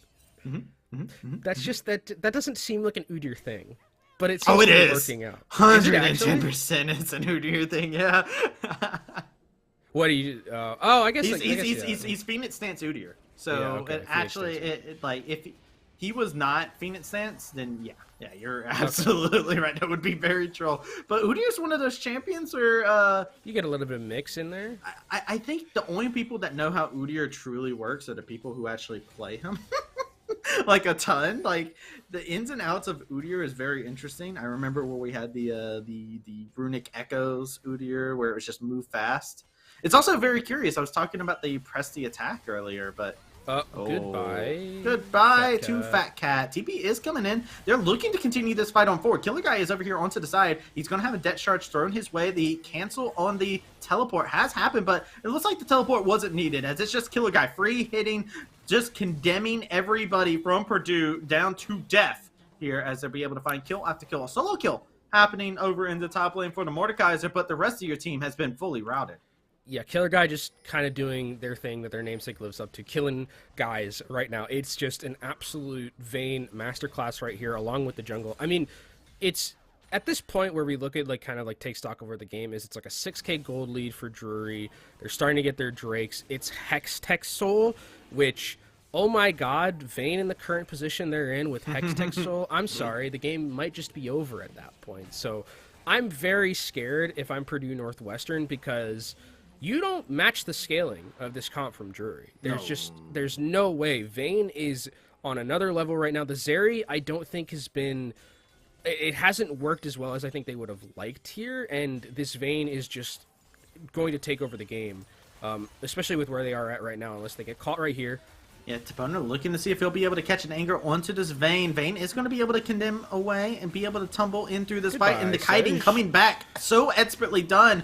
Together with the Wild Grove, how do you kill them? Killer Guy looking for more on a killing spree. They're going to be able to rout all 4 members that look to contest him. And Drury has a raid boss. Yeah, I think that raid boss is going to basically end this game soon. Like, there's... realistically, when I look at this, like we saw the Purdue throw like everything at Killer Guy right there, and it still didn't work.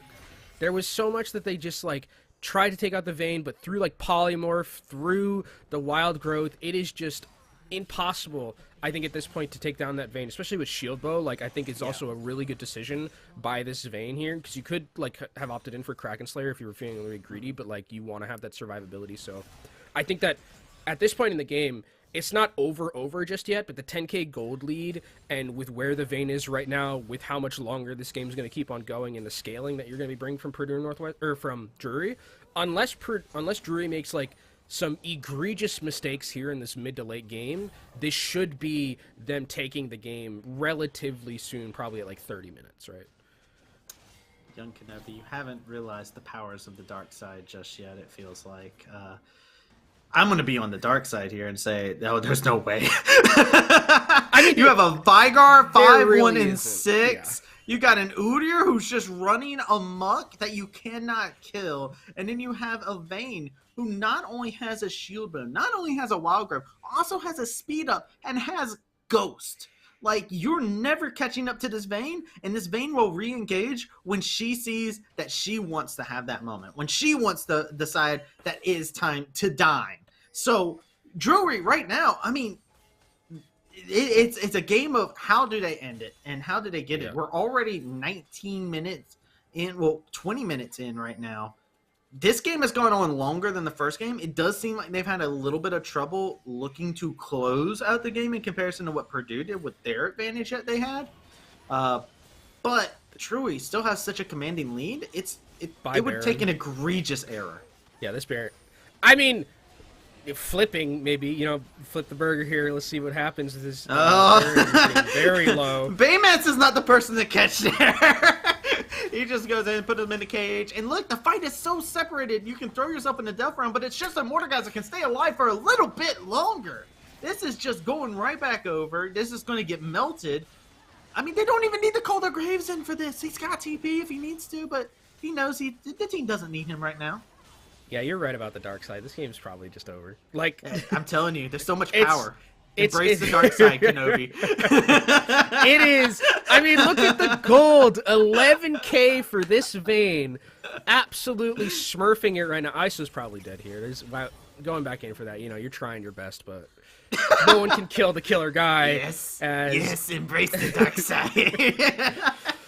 As this game is crumbling for Purdue Northwestern and Drury, I mean, kind of like looking back at like the start of the game, really it all just like comes off of this like extremely great early game, like right off the bat from that one game from Othkirk at the very start, like going to that bot lane, getting the bot lane ahead, making sure that the Zeri isn't really a champion at this point in the game. Like, I think that this Udyr has really been a problem for Purdue Northwestern to deal with. Like, it's almost wild to me that like No You Stink was at this point we weren't even like in the last game, the game was over by this point. We weren't even at 20 minutes, but now it feels like everything's reversed because Othkirk has been absolutely smurfing it in this early game. And as we go into game 3, because we definitely are going to be going to game 3 unless something like disastrous happens, early game priority on the jungle seems to be the name of the game for both of these teams, and whoever can get it at the start the best, I think definitely just wins outright, it feels like.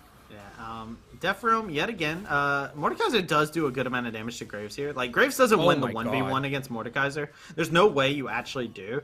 The Udyr, however, he can smack you. This man is in a bear costume, in a phoenix costume. You might need more than 3 members for him. They're going to go ahead and see if they can throw him into the Glacial Prison, and that is going to be all she wrote. The CC is going to be just enough, but it takes so long for them to be able to do anything with that. Another dragon slain as a result. He lost his seal. He lost his seals. No. Yeah, he was tragic. Tragedy, dude. I actually saw the Phoenix dance with and I was like, that's actually a surprising amount of damage that he did. It does good, but it does good damage. The Phoenix dance has really good base damage, honestly. Yeah, I was like, that's shocking. I was a bit scared of that one, but I mean, as much as it feels nice to get those couple of kills for Purdue Northwestern, Drake goes over to Drury here, and they're going to be on Soul Point. Bounty picked up, so a little bit of gold. Actually. 2 of them picked up, so gold injected into Purdue Northwestern, but the gold lead is still around that 10K mark, and Baron is on the side of... I mean, it's weird because they have a negative gold Baron play, which isn't ideal, but it's mostly because of the bounties. Also, Bork as a second item on Zarya. I'm not too terribly sure how I feel about that one. Man, they really don't like the Udyr. That's all I got. I mean, he's 10, 2, and 13, sure. I feel like the Triforce build... Play the Rune King doesn't really have as much of a feel on it. Yeah, I would have liked Hurricane. It's Hurricane Tiamat, right, or something like Hurricane, that. Hurricane Tiamat. I think I've seen Black Cleaver as well. Yeah, so I would have liked that a bit more, but you could tell that they're wanting to shred this Udyr. This Udyr is a problem. This man in a costume is running amok in your local shopping mall. What do you do? Yeah, and I mean, even if they get past the Udyr, like Vayne is still sitting there on 3 items, like. You're not... you have to, climb a very tall mountain to get back into this game if you are Purdue Northwest here. And, I mean, the problem is that, like, the longer you wait, the scarier these champions on Drury are going to be, and you cannot match their scaling at all, as we see Othkirk is actually taking a bit of damage. Yeah, but here we go. The rest of the team jumps in, and they're able to do a good amount. The ult from Sejuani was good. It hit the target, but... Look at this. The turnabout is just coming back in. The damage being laid out. Purdue thought that they caught somebody, but Baymax is still dominating. I mean, the weird thing is that looked like actually if that was like an even fight and like these teams were on an even footing, that fight actually looks so good for Purdue Northwestern. It's just they can't kill anything. It's just they got like a lot of good stuns there. Killer Guy was stunned up a couple of times. Doesn't even have cleanse to get away from it. Had to use Ghost, but that's so. Oh my god! FF/FF/FF. It's alright. There's a headset portal. Steal the Grump. Steal the Grump. Get your revenge, Fat Cat. Don't take that. Don't take that.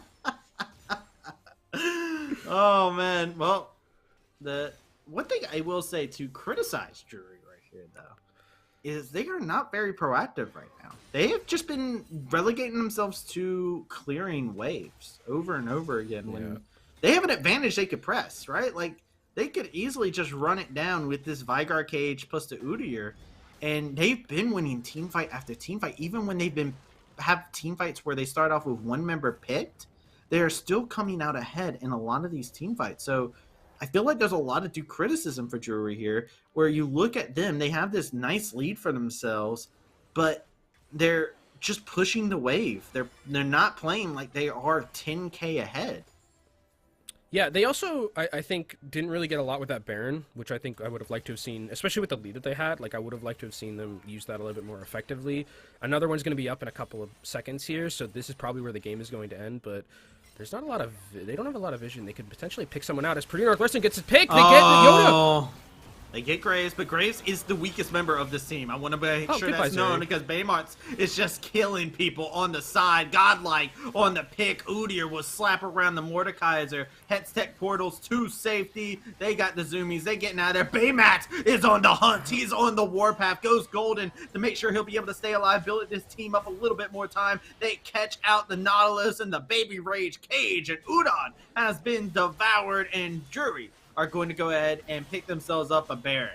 Yeah, this should be the game here, Travesty. I mean, there's no reason, especially that they're going to take this Baron, go down, they're going to go get the Hextech Soul. That should realistically end the game, and if there isn't like a swift end to this game, I think you're definitely right that there is like some criticism that they haven't been able to close this one out because they're so grossly far ahead here that there's really no way back for Purdue Northwestern at all unless something disastrous happens, and that would be completely on the onus of Drury.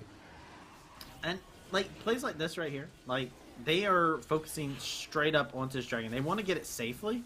They have so many powerful members on their team. They're like, all right, we're going to make sure that we can stop this. They're even stopping. They have an idea where they're at. No steal to come through. Baymat's over here onto the side. This is just going to be a straight up kill. Sejuani going to go down. Same for the Mordekaiser. Udon is in trouble. He has got no place to be able to escape from. He's trying to use the blast cone. Will be able to find himself on the right side of the wall, but on the wrong side of Vigar. As Vigar will be able to find that kill. And a bear slap later. God. That is a double kill for Baymat. And just this guy has got to have an insane amount of stacks plus an egregious amount of AP. This is 38 kills. I mean, it's been, from the get-go, Drury has had complete control of this game. It felt like Purdue never got a single foothold, and it's 1-1 now going into Game 3. No 2-0 sweeps to start us off today as Drury takes the game. Vigar had 1,064 ability power at the end of that game. That is a disgusting amount of damage that Vigar was pumping out, and it's going to be 1-1 here. Drury really, I mean, taking it on the chin. Full credit to them for, like, after the game that they had in Game 1, coming back in and doing that to Purdue. Like, that shows some pretty sick mental fortitude, I would say, from them. I 100% agree. Like, they came back with it. There is some due criticism that we talked about already, and I believe the criticism is definitely valid. However, they're looking to improve off of it. And that was quite the turnabout. They kept some of the same tools they had out of Game 1. And like you said, took the hit to the chin. They said, all right, you knocked me down round 1, but round 2, we're able to get back up. I have the tools to success, and we better utilize them. So I really like that turnabout from them. And I think as well, like, I would like to see in Game 3, as we go to that, as our next one, jungle priority at the start of the game, like early jungle pathing and early jungle, like where they can get these like advantages, I think really sets the tone for the game. Like we saw it in Game 1, the Olaf absolutely ran rampant around the Elise in that early game. This time it was the Udyr against the Sejuani, even though I believe you said that Sejuani was a counterpick to Udyr, but like still Udyr like was just running around the map. Like they could not keep track of this Udyr. So keeping track of those junglers in the early game, I think whoever does that the best in this next game is going to win the series. Yeah, I believe, just to give the stat, I believe it's like heavily in favor of Sejuani usually. Like in terms at least at solo queue. Yeah. When you see a Sejuani into Udyr. But yeah, it's one of those things. I have to see how Purdue comes back from this. They show individual prowess. They know how to play champions. They know matchups. Can they make things work? We're going to find out. We're going to take ourselves a short little break here. When we come back, we're going to be going into game number 3. So make sure you do not touch that browser as we will be right back.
Welcome back, ladies and gentlemen, to the Midwest Esports Conference. If you're just now joining us, Travesty, joined here by my lovely co-caster, Kenobi. And Kenobi, we're here. We got to it. We found ourselves at game number 3. And I'm excited. This has been 2 different looks between these 2 teams.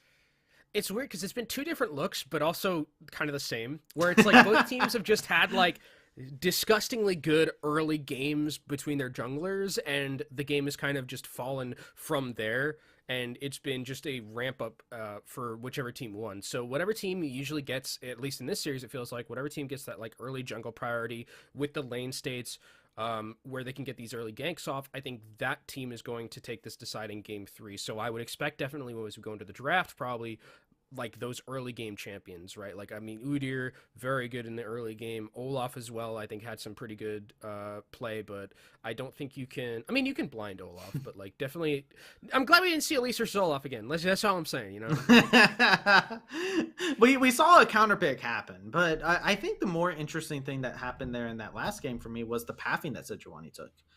Went for the early invade. Like I said, when you look up and you look at what the stats are for Sejuani versus Udyr, it's usually Sejuani favored. But the fact that Sejuani went in for an invade on an Udyr that's already had been a part of a kill, and none of the lanes were in a position to be able to assist on that, I think was a grievous error. Mm-hmm.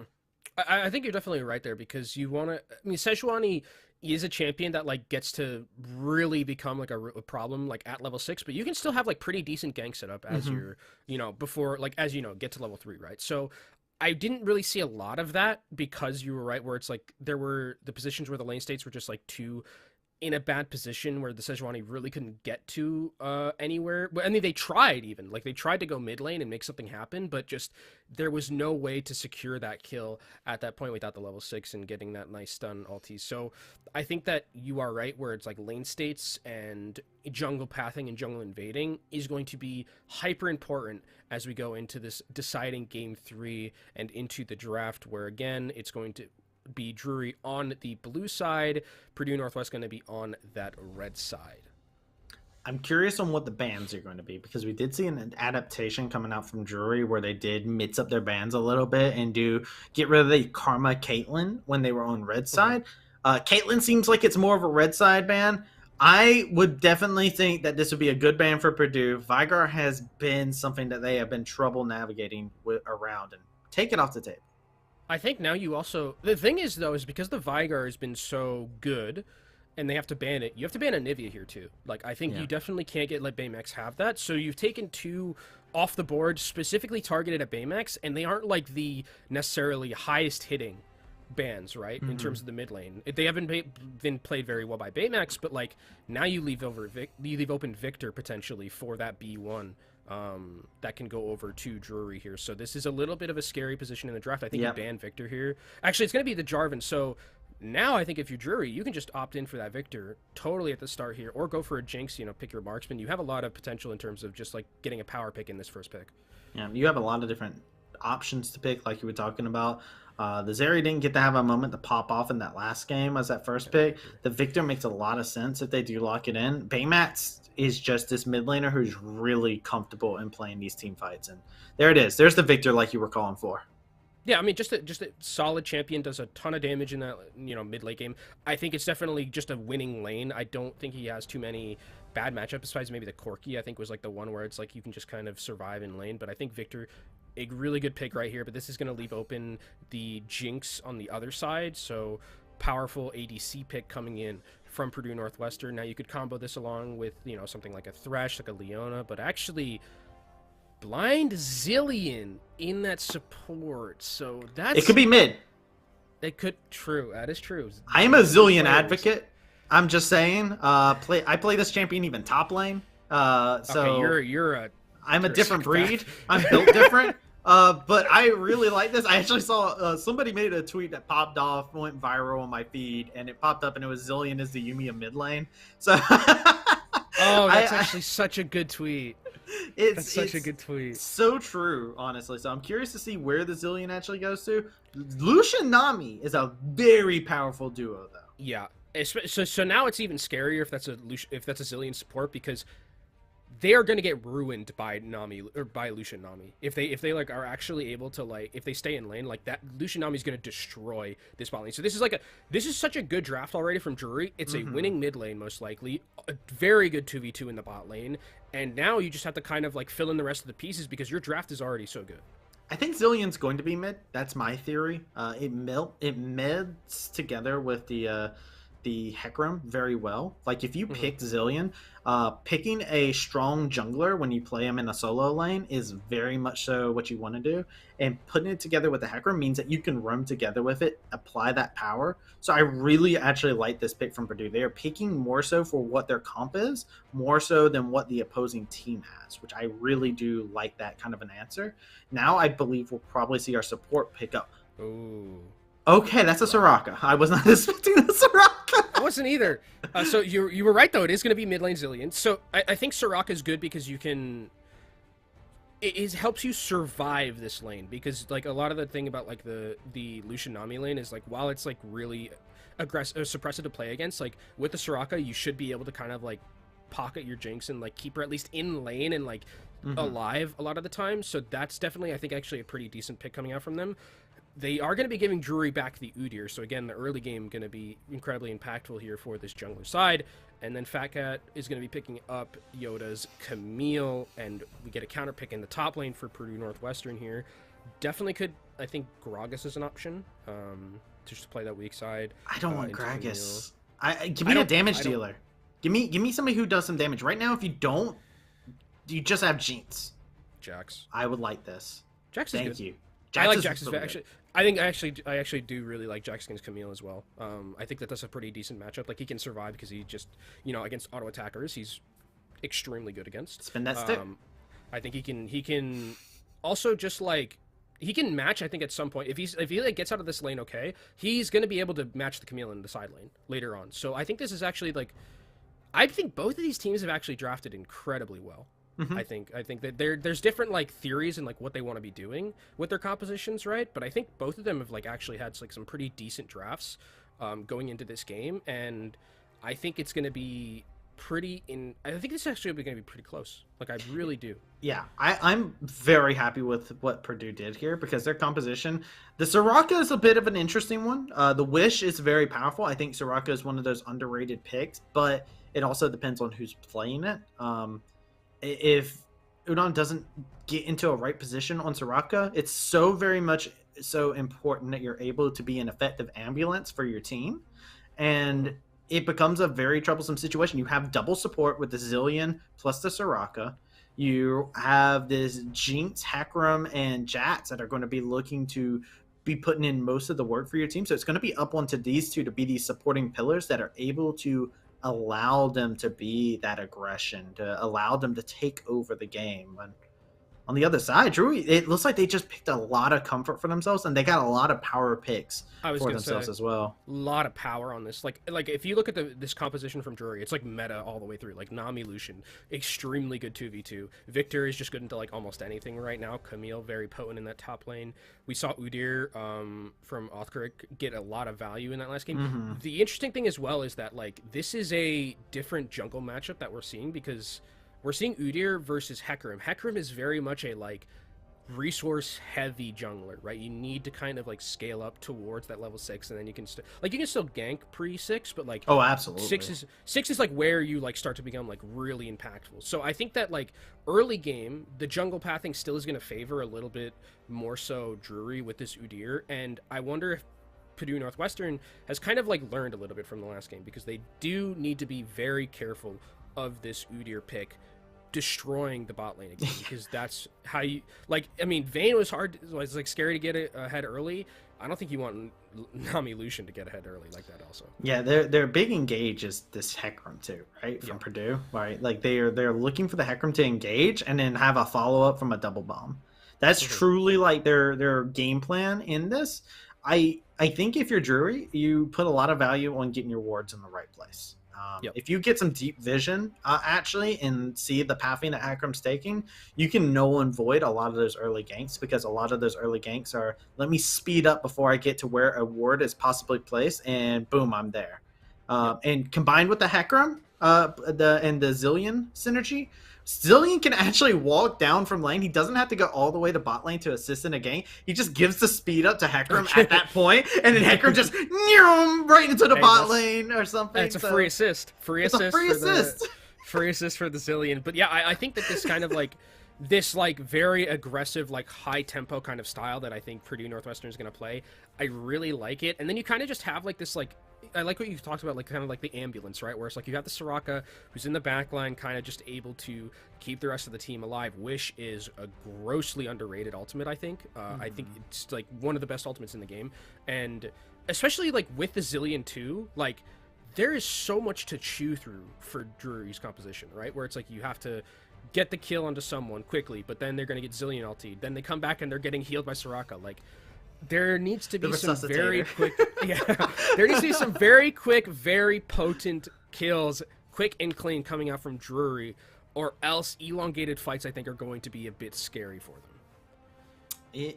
It's one of those things too. The trading. You were talking about the wish spell being a very broken ability, like very OP. It's a heal across the entire map, right? Mm-hmm. I actually think Soraka has another ability that's even more broken, and that is her AoE silence. So she's able to just point and click onto the ground. Free trades.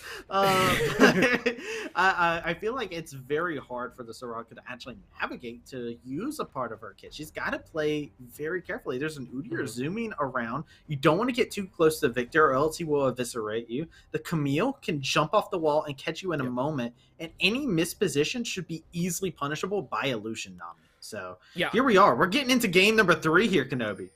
Yeah, game number 3, the deciding one. One of these teams will be going to that 2-1 record here, as seeing some potential early game shenanigans. I'm so happy, by the way. He actually finally switched off press the attack on Udyr. He's had press the attack on Elise. He had press the attack on Udyr, which you can make it work a little bit more, but you're playing Phoenix stance Udyr, so Phase rush, let's go, baby! He's got the right keystone. It's like when Nuggery was like, oh, I'm gonna play. What was it? Klepto on everything. It doesn't matter. Vladimir. Yeah. Klepto Vlad. Press the attack on everything. Yeah. But finally, it is gonna be that phase rush on the Udyr. So give more of that movement speed to kind of like roam around, zoom, wicked steer over everyone as the Udyr.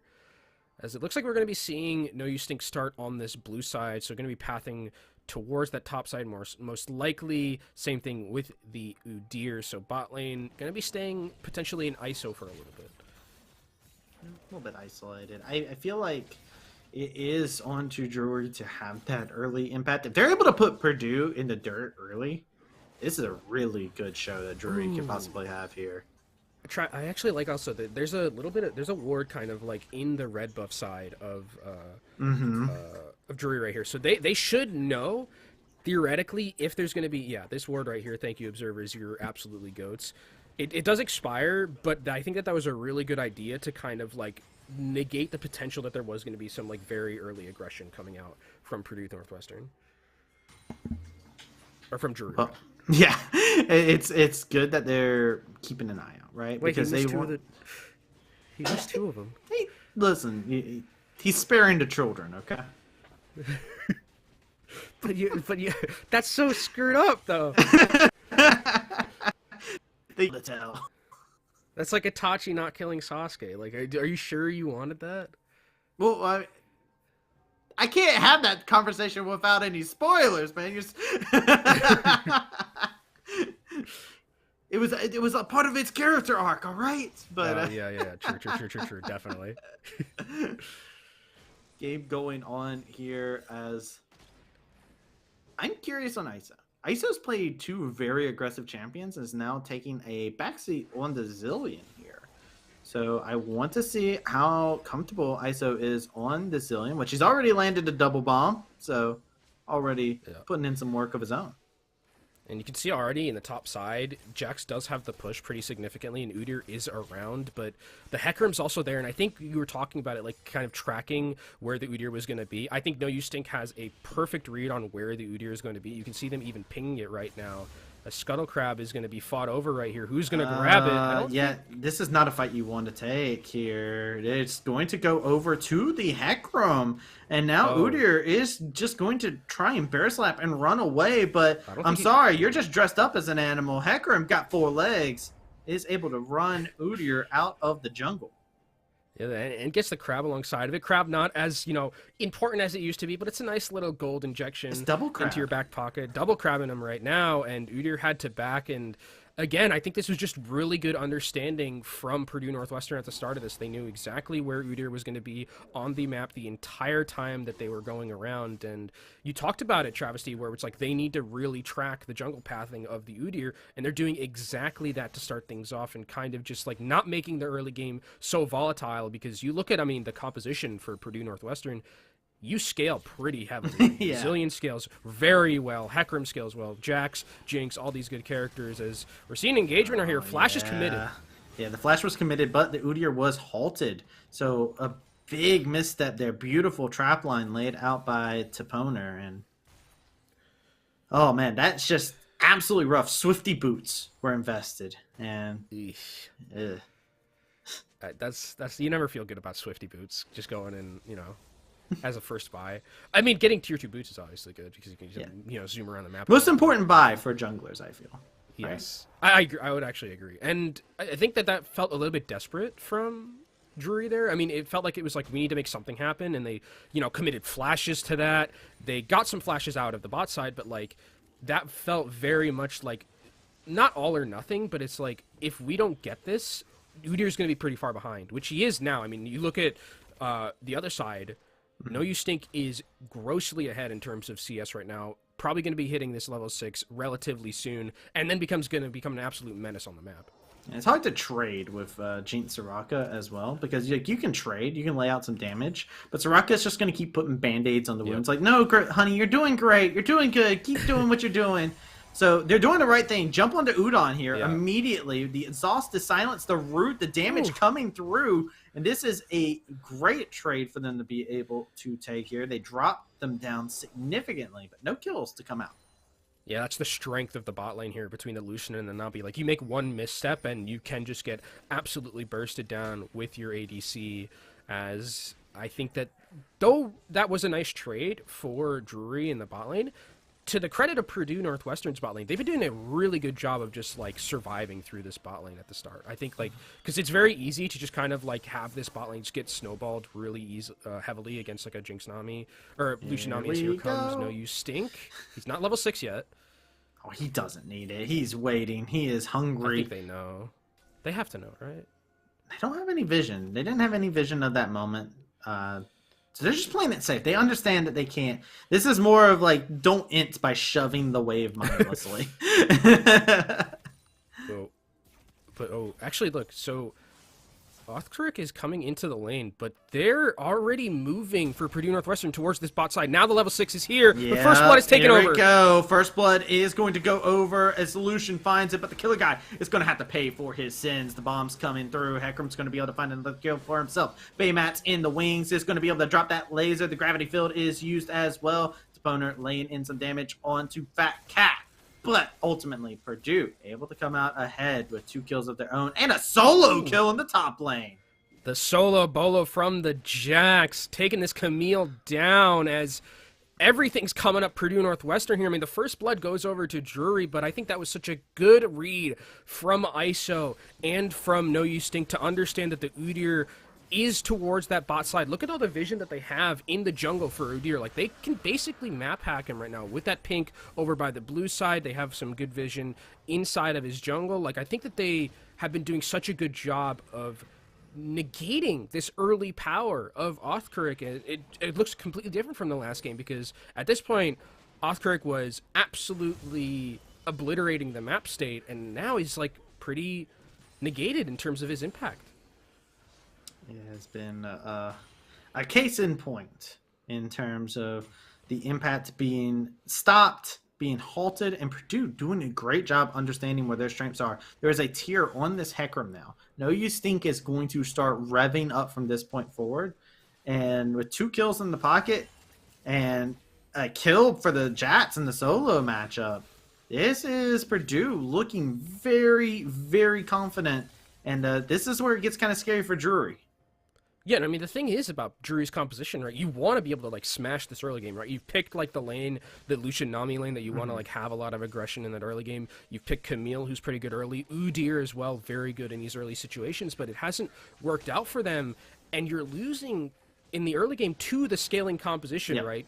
A lot of these champs from Purdue are going to scale pretty heavily, as it looks like Drury is going to try take this Rift Herald off the map. Don't expect too much contention, but there is a Hecarim in the area if they want to maybe fight this out. Yeah, Hecarim is getting close by to it. He feels it. They do know it's happening.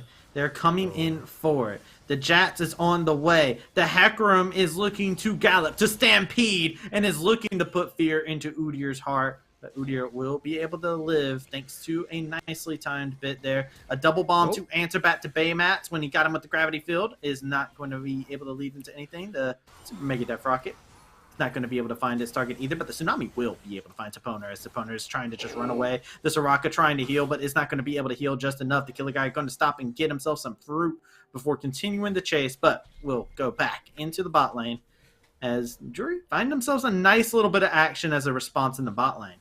Yeah, finally, I mean, the 2v2 in the bot lane ends up working out really well for Drury, and now this Lucian is at 2-1, has a pretty decent lead over the Jinx here, but still, I don't know if it's enough of a snowball just yet, right, Travesty? Because we need to see this. We need to see this lane, like, really smash, and while it's been doing good, full credit to Purdue Northwestern, who have been actually having a pretty decent time just, like, surviving, as who's not surviving right now might be Yoda.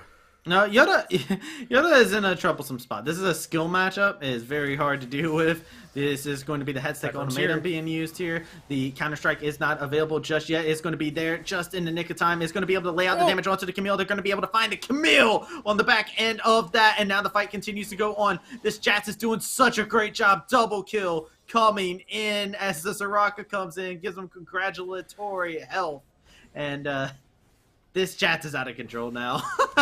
Yeah, I was like, oh, you know, I would like Gragas, and then, you know what, that's just wrong. Jax is doing absolutely phenomenal into this matchup against Camille, dominating right now. You're right, it is a skill matchup, and it's just not working out as well as Yoda, I think, would have liked here, as here comes the bot lane trying to contest this Rift Herald. Udon Bunon solo gets taken down. Yep, the fight continues to happen around the Herald here. Miss Shelley is so highly contested, and now the damage coming out onto the Jets, a little bit of an overstay coming on through, has to use the Counter-Strike defensively, but now it's going to be the Culling coming in as the Hecarim has to ult away, getting cuddled to death, as it's still the Jets trying to run away. Killer Guy in hot pursuit. The ult from Zillion saves one, but cannot save both. A trade of 1-for-1 so far, but Isa, you're going to be able to run into the bush here. The double bomb is not going to come to fruition, and that is going to be another kill going over to Drury off of a handful of errors from Purdue.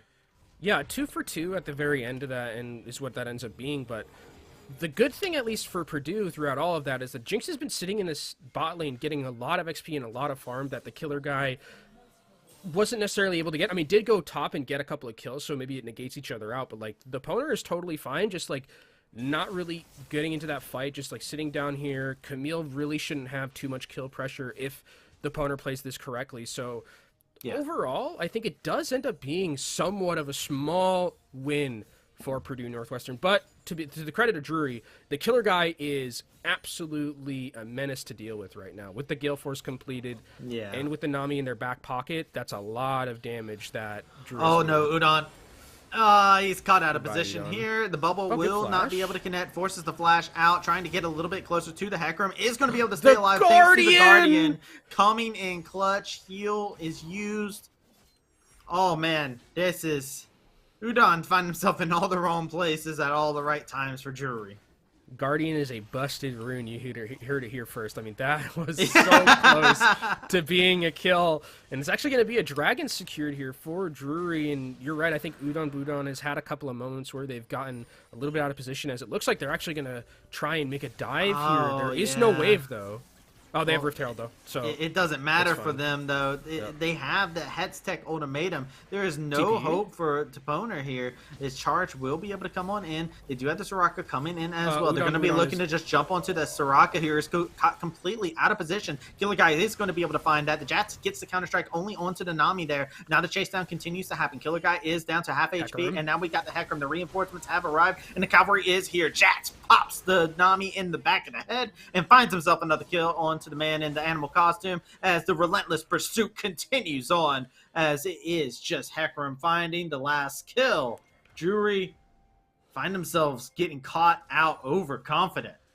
Yeah, I think it was a little bit too over aggressive. Like, I think the idea of like going for that dive is fine, but I think like you don't need to chase the Soraka as far as they did, right? I think it was like it's like a tasty treat. Soraka's out of position here, but like you were doing that play to dive, and then you kind of have to switch up your play in the middle of it, and the execution just doesn't end up working out for Drury at the end of that dive. So I think Purdue Northwestern going to be kind of happy with how that fight ended up going, because I think now you look at the Jacks, 5-0, Triforce completed, no one's touching him in a side lane or in a team fight, so for Drury, they got to find a way to negate this Jax or he will take over the game.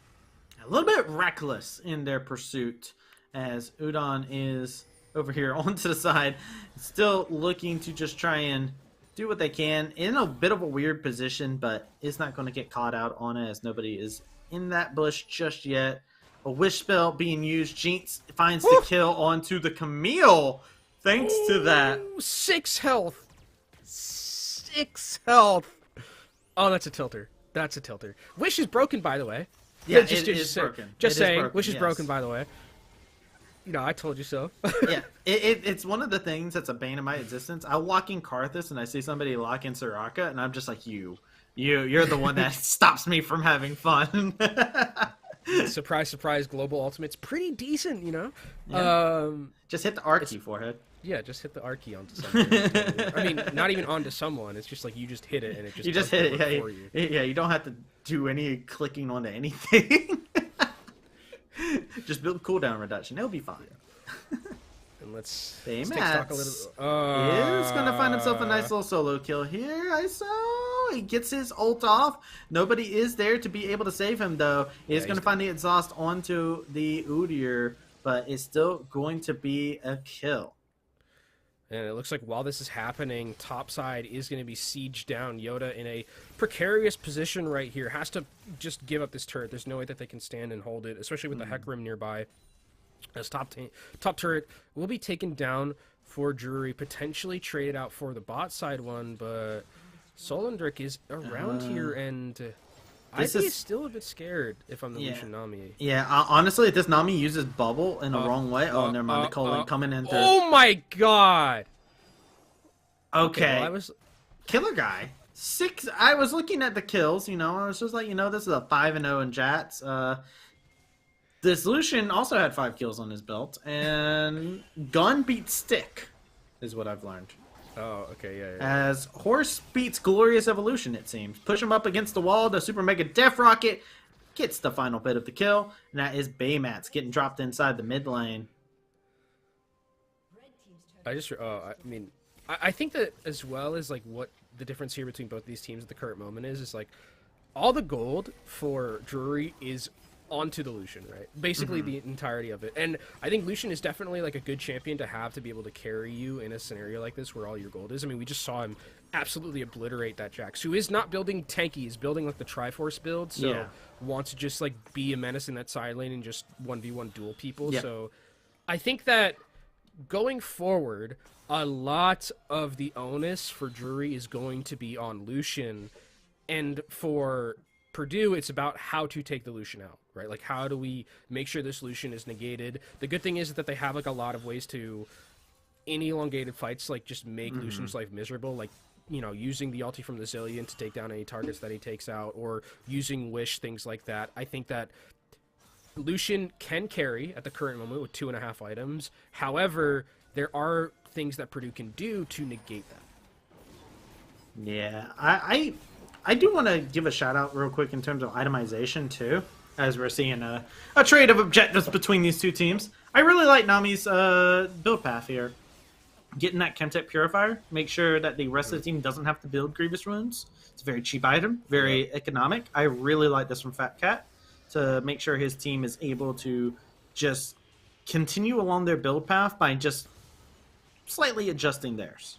Especially because it's Ocean Soul too. That's another like really it just like gets infinitely more value, and I think that this is, like you mentioned, a really good build from Fat Cat here in this bot lane. I think it's really good understanding of like atomization for getting those Grievous Wounds, because there are times where it's like you just like turn your brain off a bit and you're just like, I'm gonna follow my normal build path. But this is actually like a pretty decent understanding of how to negate a lot of the value that is brought to this comp from Purdue Northwestern. So I think for Drury, when I talked about like this game being close, I think we're seeing that right now, where it's like there's not really someone who has like such an inherent advantage, right? There is a 3k gold lead about for Purdue Northwestern, but with this Lucian being in the position that they're in, I think that they are relatively close in terms of like one team fight kind of just like flipping itself on its head with like a Lucian pop-off or a Jax or Jinx pop-off. Like, this could go either way, and I think we'll see that at the next like objective that's like full, like either the dragon or if someone starts a Baron up soon, because I think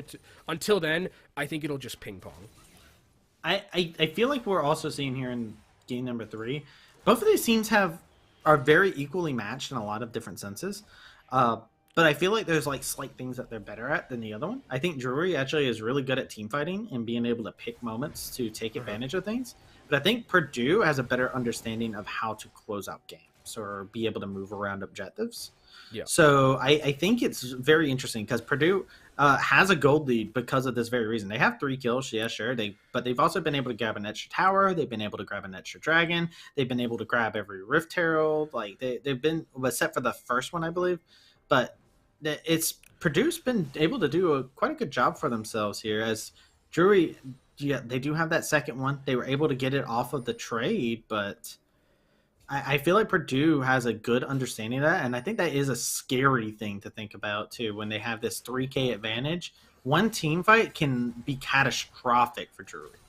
Yeah, and I also love the vision setup that Purdue is opting in for here. Like, you look at this vision, and realistically, like, the vision for Purdue Northwestern is so far ahead of the one for Drury as Baymax is just going to be told that you're not allowed to play the game. I love this. By the way, this is actually the most broken thing you can do. Is just run up to somebody and root them up, double bomb them. It is so free on Zillion. Yeah. Slow them, double bomb again. So good. It's so good. Like, you can't escape the Zillion. Yeah, it's so hard to like. I mean, it's just the champ where it's why like, I play him. I don't know how you play him, like with how the autos work. It's just that when I tried Zillion, I was like, I don't. Was a autoing like this. there was a time period where I used to play press the attack Zillion top lane. Okay, so you are a different breed. Look, there was a sense of joy when you see a set try to run at you and you just see him and he's just slowed to a crawl and you're just laughing at him as you auto him. You have your Gnasher's tooth going off. It's great, dude. And dude, that sounds like psychopathic, honestly, where you're just like yeah, I mean, that is probably some of the fun of Zillion, where it's like you take so much joy in making the enemy team miserable. Because you just to basically like negate kills. You get to just be a complete nuisance, stun people continuously. It's just a nightmare. And I think what else is a nightmare right now is that the vision control right now for Purdue Northwestern is actually so good. Like, look at all of the control words and pinks that they have around like this dragon pit. Realistically, for Drury, they haven't been able to get vision past the river. It's been so hard for them to do so because I think Purdue is doing such a good job of negating any chance of that. And with Dragon coming up soon, Purdue Northwestern is going to have control of this area, or at least force Drury to come out and clear some of that vision before the Dragon ends up going forward. It's also like the unsung heroes being No Use Stink and Soul over here into the top side, right? Like this, Jats and Hecarim have actually been putting down a good amount of wards, been able to control it, and it's a team effort from Purdue when it comes down to this vision. Yes, this is what I was talking about. Purdue's just really good at being able to control the pace, control objectives, find their ways to win, and know exactly when they're able to close out. So Have to see if that continues to be the case, as we are going to see a little bit of a scuffle down here in the Dragon Pit, it seems. Abilities being traded back and forth. TP has been called down. Jats is on the way, coming straight in through the mid lane, looking for a possible flank. Here we go. The Hecarim going in. Oh my God. Hit a huge onslaught of shadows there, as that's going to be Fat Cat taking out Victor as well. The fight continues. The carnage ensues, and they're just looking to rout every member of Drury, as that's going to be the Udyr, the Camille, the Killer Guy is all that's left standing, but it's all of Purdue against him, as that is an ace, and that is Purdue looking to carry their advantage to the Baron. What an absolutely disgusting engagement from No Use Stink. I mean, hit 4 people with that onslaught of shadows, and that's going to be a Baron and a Dragon for Purdue Northwestern, who are looking poised to take this deciding game and take them to a 2-1 record. This has just been an amazing showing from the jungler of No Use Stink, who had a bit of a, issue in that second game. But in the first one and in this one has been absolutely lights out so far. Yeah. Lights out indeed, man. They've been playing, he's been putting them in purgatory, putting them on that gray screen. Drury having a hard time being able to deal with exactly what they have. And I want to give a shout out also to the flank that came up to follow up from the Jats too. Like, that was huge all around, and we're seeing Purdue. They know when to take that decisive fight. When they have everybody utilized, they are on top of their game. This is a core team of 5 that is scary to mess with. Yeah, and I just love, kind of like the idea of Hecarim, where it's like, I'm going to go in, and the rest of you are following me no matter what, right? Like it's very much just like an easy, code to just tell the rest of the team we're going in, and like you were mentioning, like throw the bombs onto the Hecarim, get damage done that way. Jax dives in. Also, you just create so much room for the Jinx, who throughout all this is 4-1. Oh, Killer Guy, you can't be that. That's just yeah, no. Don't sue me, observers. Bro, come on, observers, you can't do him like dead. That. He's already dead. He didn't deserve that.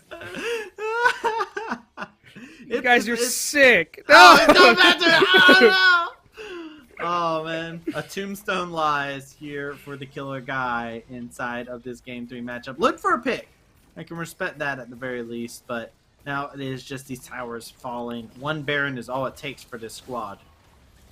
Yeah, it did feel like it was a bit too big for their britches. I mean, the Lucian was really strong, but now with Baron, with the Soraka at level 12 healing up the rest of the team, it's almost impossible to get Look at this like that. Look at that.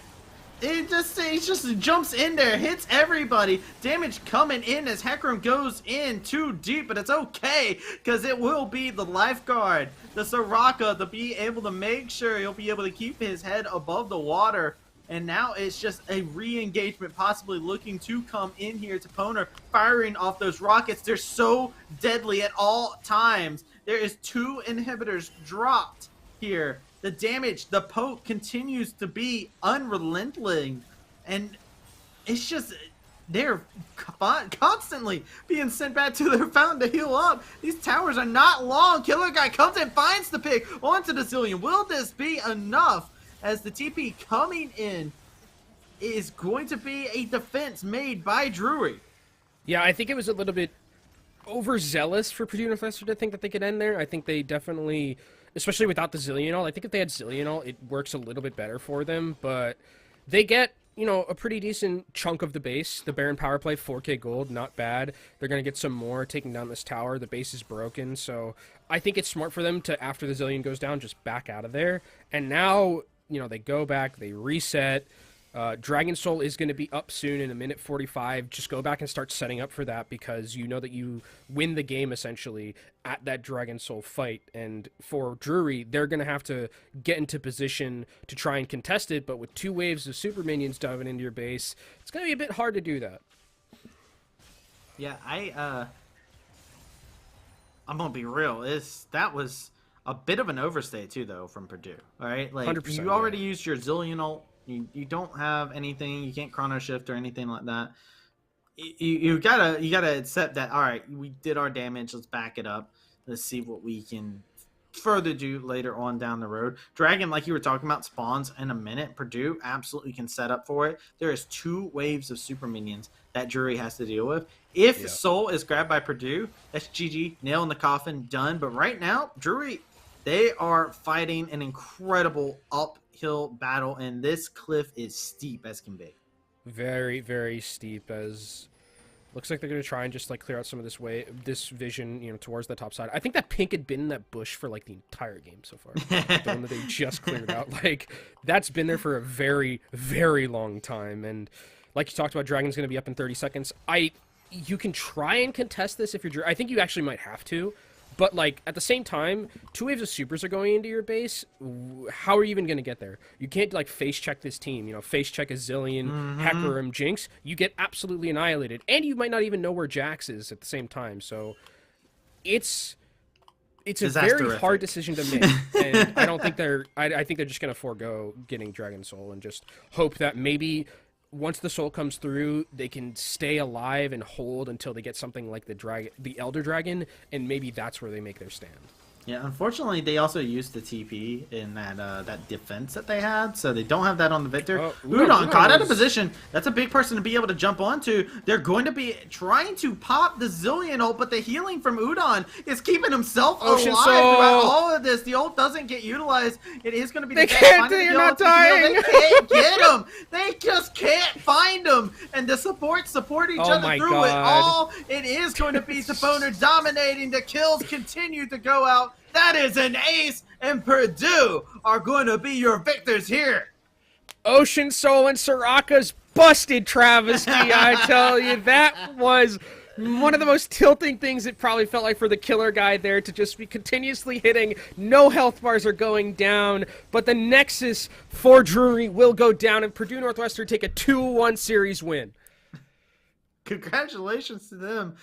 Tilting for the opposition to have to try and chase down the Soraka like that. But like you said, Purdue did a great job there. That was a much more even game number 3 that we got to see there. 2 really much so like games where both teams got to have their chance of like to bully another person and whatnot.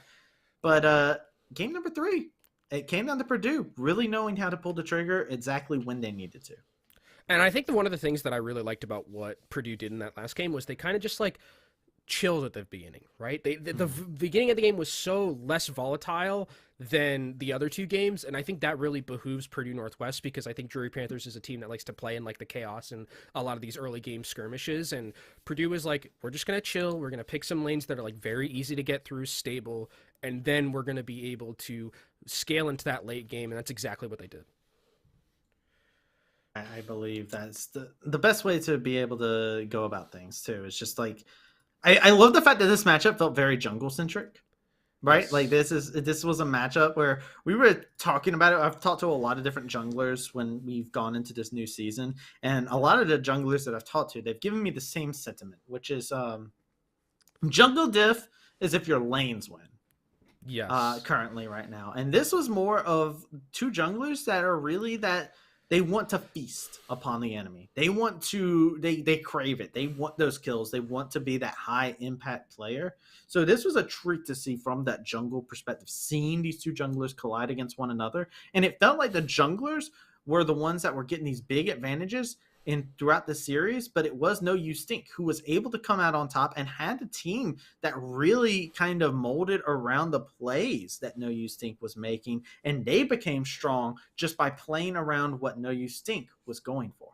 Yeah, I mean, we talked a lot about like the early game and how the junglers were kind of the carries, but throughout all of it, like the bot lanes benefited extremely heavily from like the early pressure that the junglers were making. Like in the first game, you know, Jinx was really fed, even though it was more so something like a early game Olaf was taking over and stuff like that. So I think that the junglers really did have a phenomenal impact on this game, and No You Stink, I think, did a great job.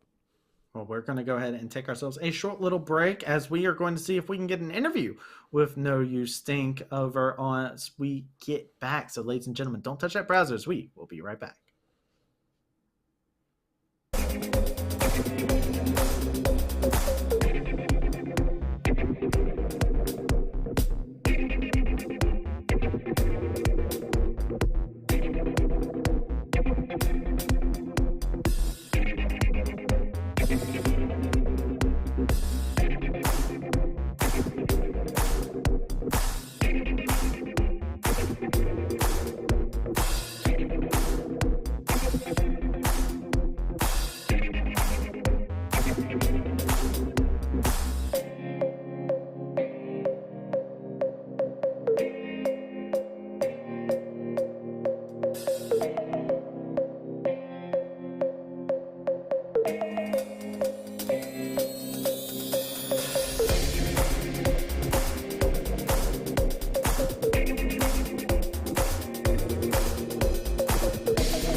Hello, ladies and gentlemen. Welcome on back as we have a special guest. No, you stink here. How's it going? Yep.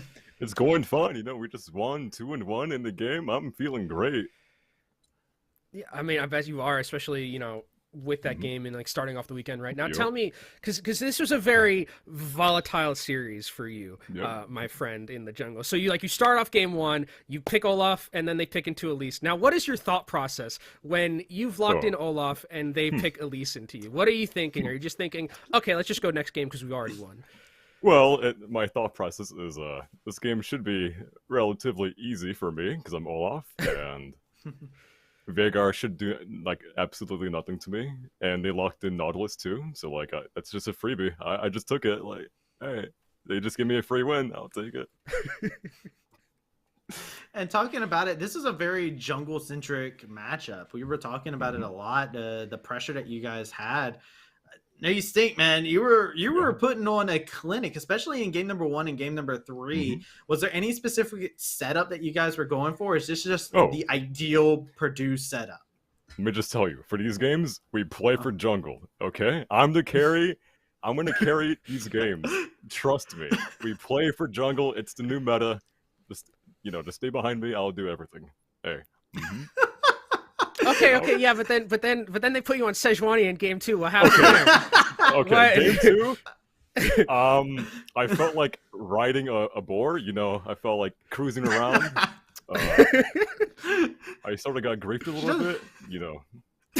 Hey, I forgive them. Hey, they apologized. I forgave them. I carried the next game. Hey, we chilled. So they apologized for not following up when you went in for that invade into the Udyr and the top all side. of them Okay. apologized. Yep. Okay. At least they know. Yeah, at least they know. Yep. They know where their bread's buttered. They're not biting the hand that feeds them. On my mama. Mm-hmm. Yep. So Purdue is the No You Stink show, is what I'm hearing right now. You guys have a mutual understanding that you're the big boss. I am the big boss. Yep. Okay. So we should expect carry junglers, Heck or Emlich, just, all off early game, just stomping. Yep. Is that like what you guys kind of play for? Maybe what? Usually, yeah, I'd say so. But if I'm on tank duty, I gotta put my ego aside for my team for a little bit. Let them shine for a quick second. I got them. Mm-hmm. A little bit humble, gotta be humble. Yeah, every now and then. And I will say, you guys have some talented people on your roster, especially looking in the mid lane. ISO had a pretty good showing here, especially switching over to the Zillion, went from Assassins and then switched over to playing Zillion. How's the comms work for y'all? I was like, you're everywhere. I feel like you're everywhere. I feel like playing Hecarim, man. Play Zillion and play for me, man. We win this. Literally, man. It should be easy peasy lemon squeezy. You know what I'm saying? Hey. So what's it like playing, I guess, with like Udon Budon? Because Udon Budon, I've noticed, is just basically your partner in crime, just roaming everywhere. Do you guys set up that like?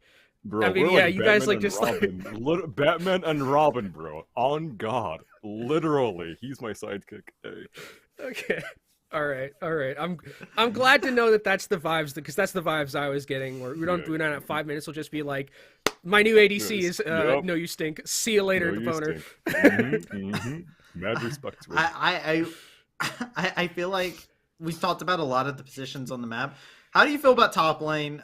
You go up there at all? Like, you're just looking up at top lane, and you're just like, dude, this guy can just do whatever he wants. I can go around the rest. I love dragons way too much, so I'm more of a dragon guy. So I'm gonna go for it. My top laner can handle himself. If he gets tower dove, that's on him. Just ward up, man. Just by control words, Just, The life of a top laner. Yeah, I'm sure he got this, man. Yeah. It's not my problem. All right. Joker's like, no, top lane, I don't go there. Dragon, no? Yeah. Poor Shelly. Friendships ended with top lane. Dragon is the new best friend right now. Yep. All right. Well, we got more games to go through for the rest of the day. No You Stink. You got any words for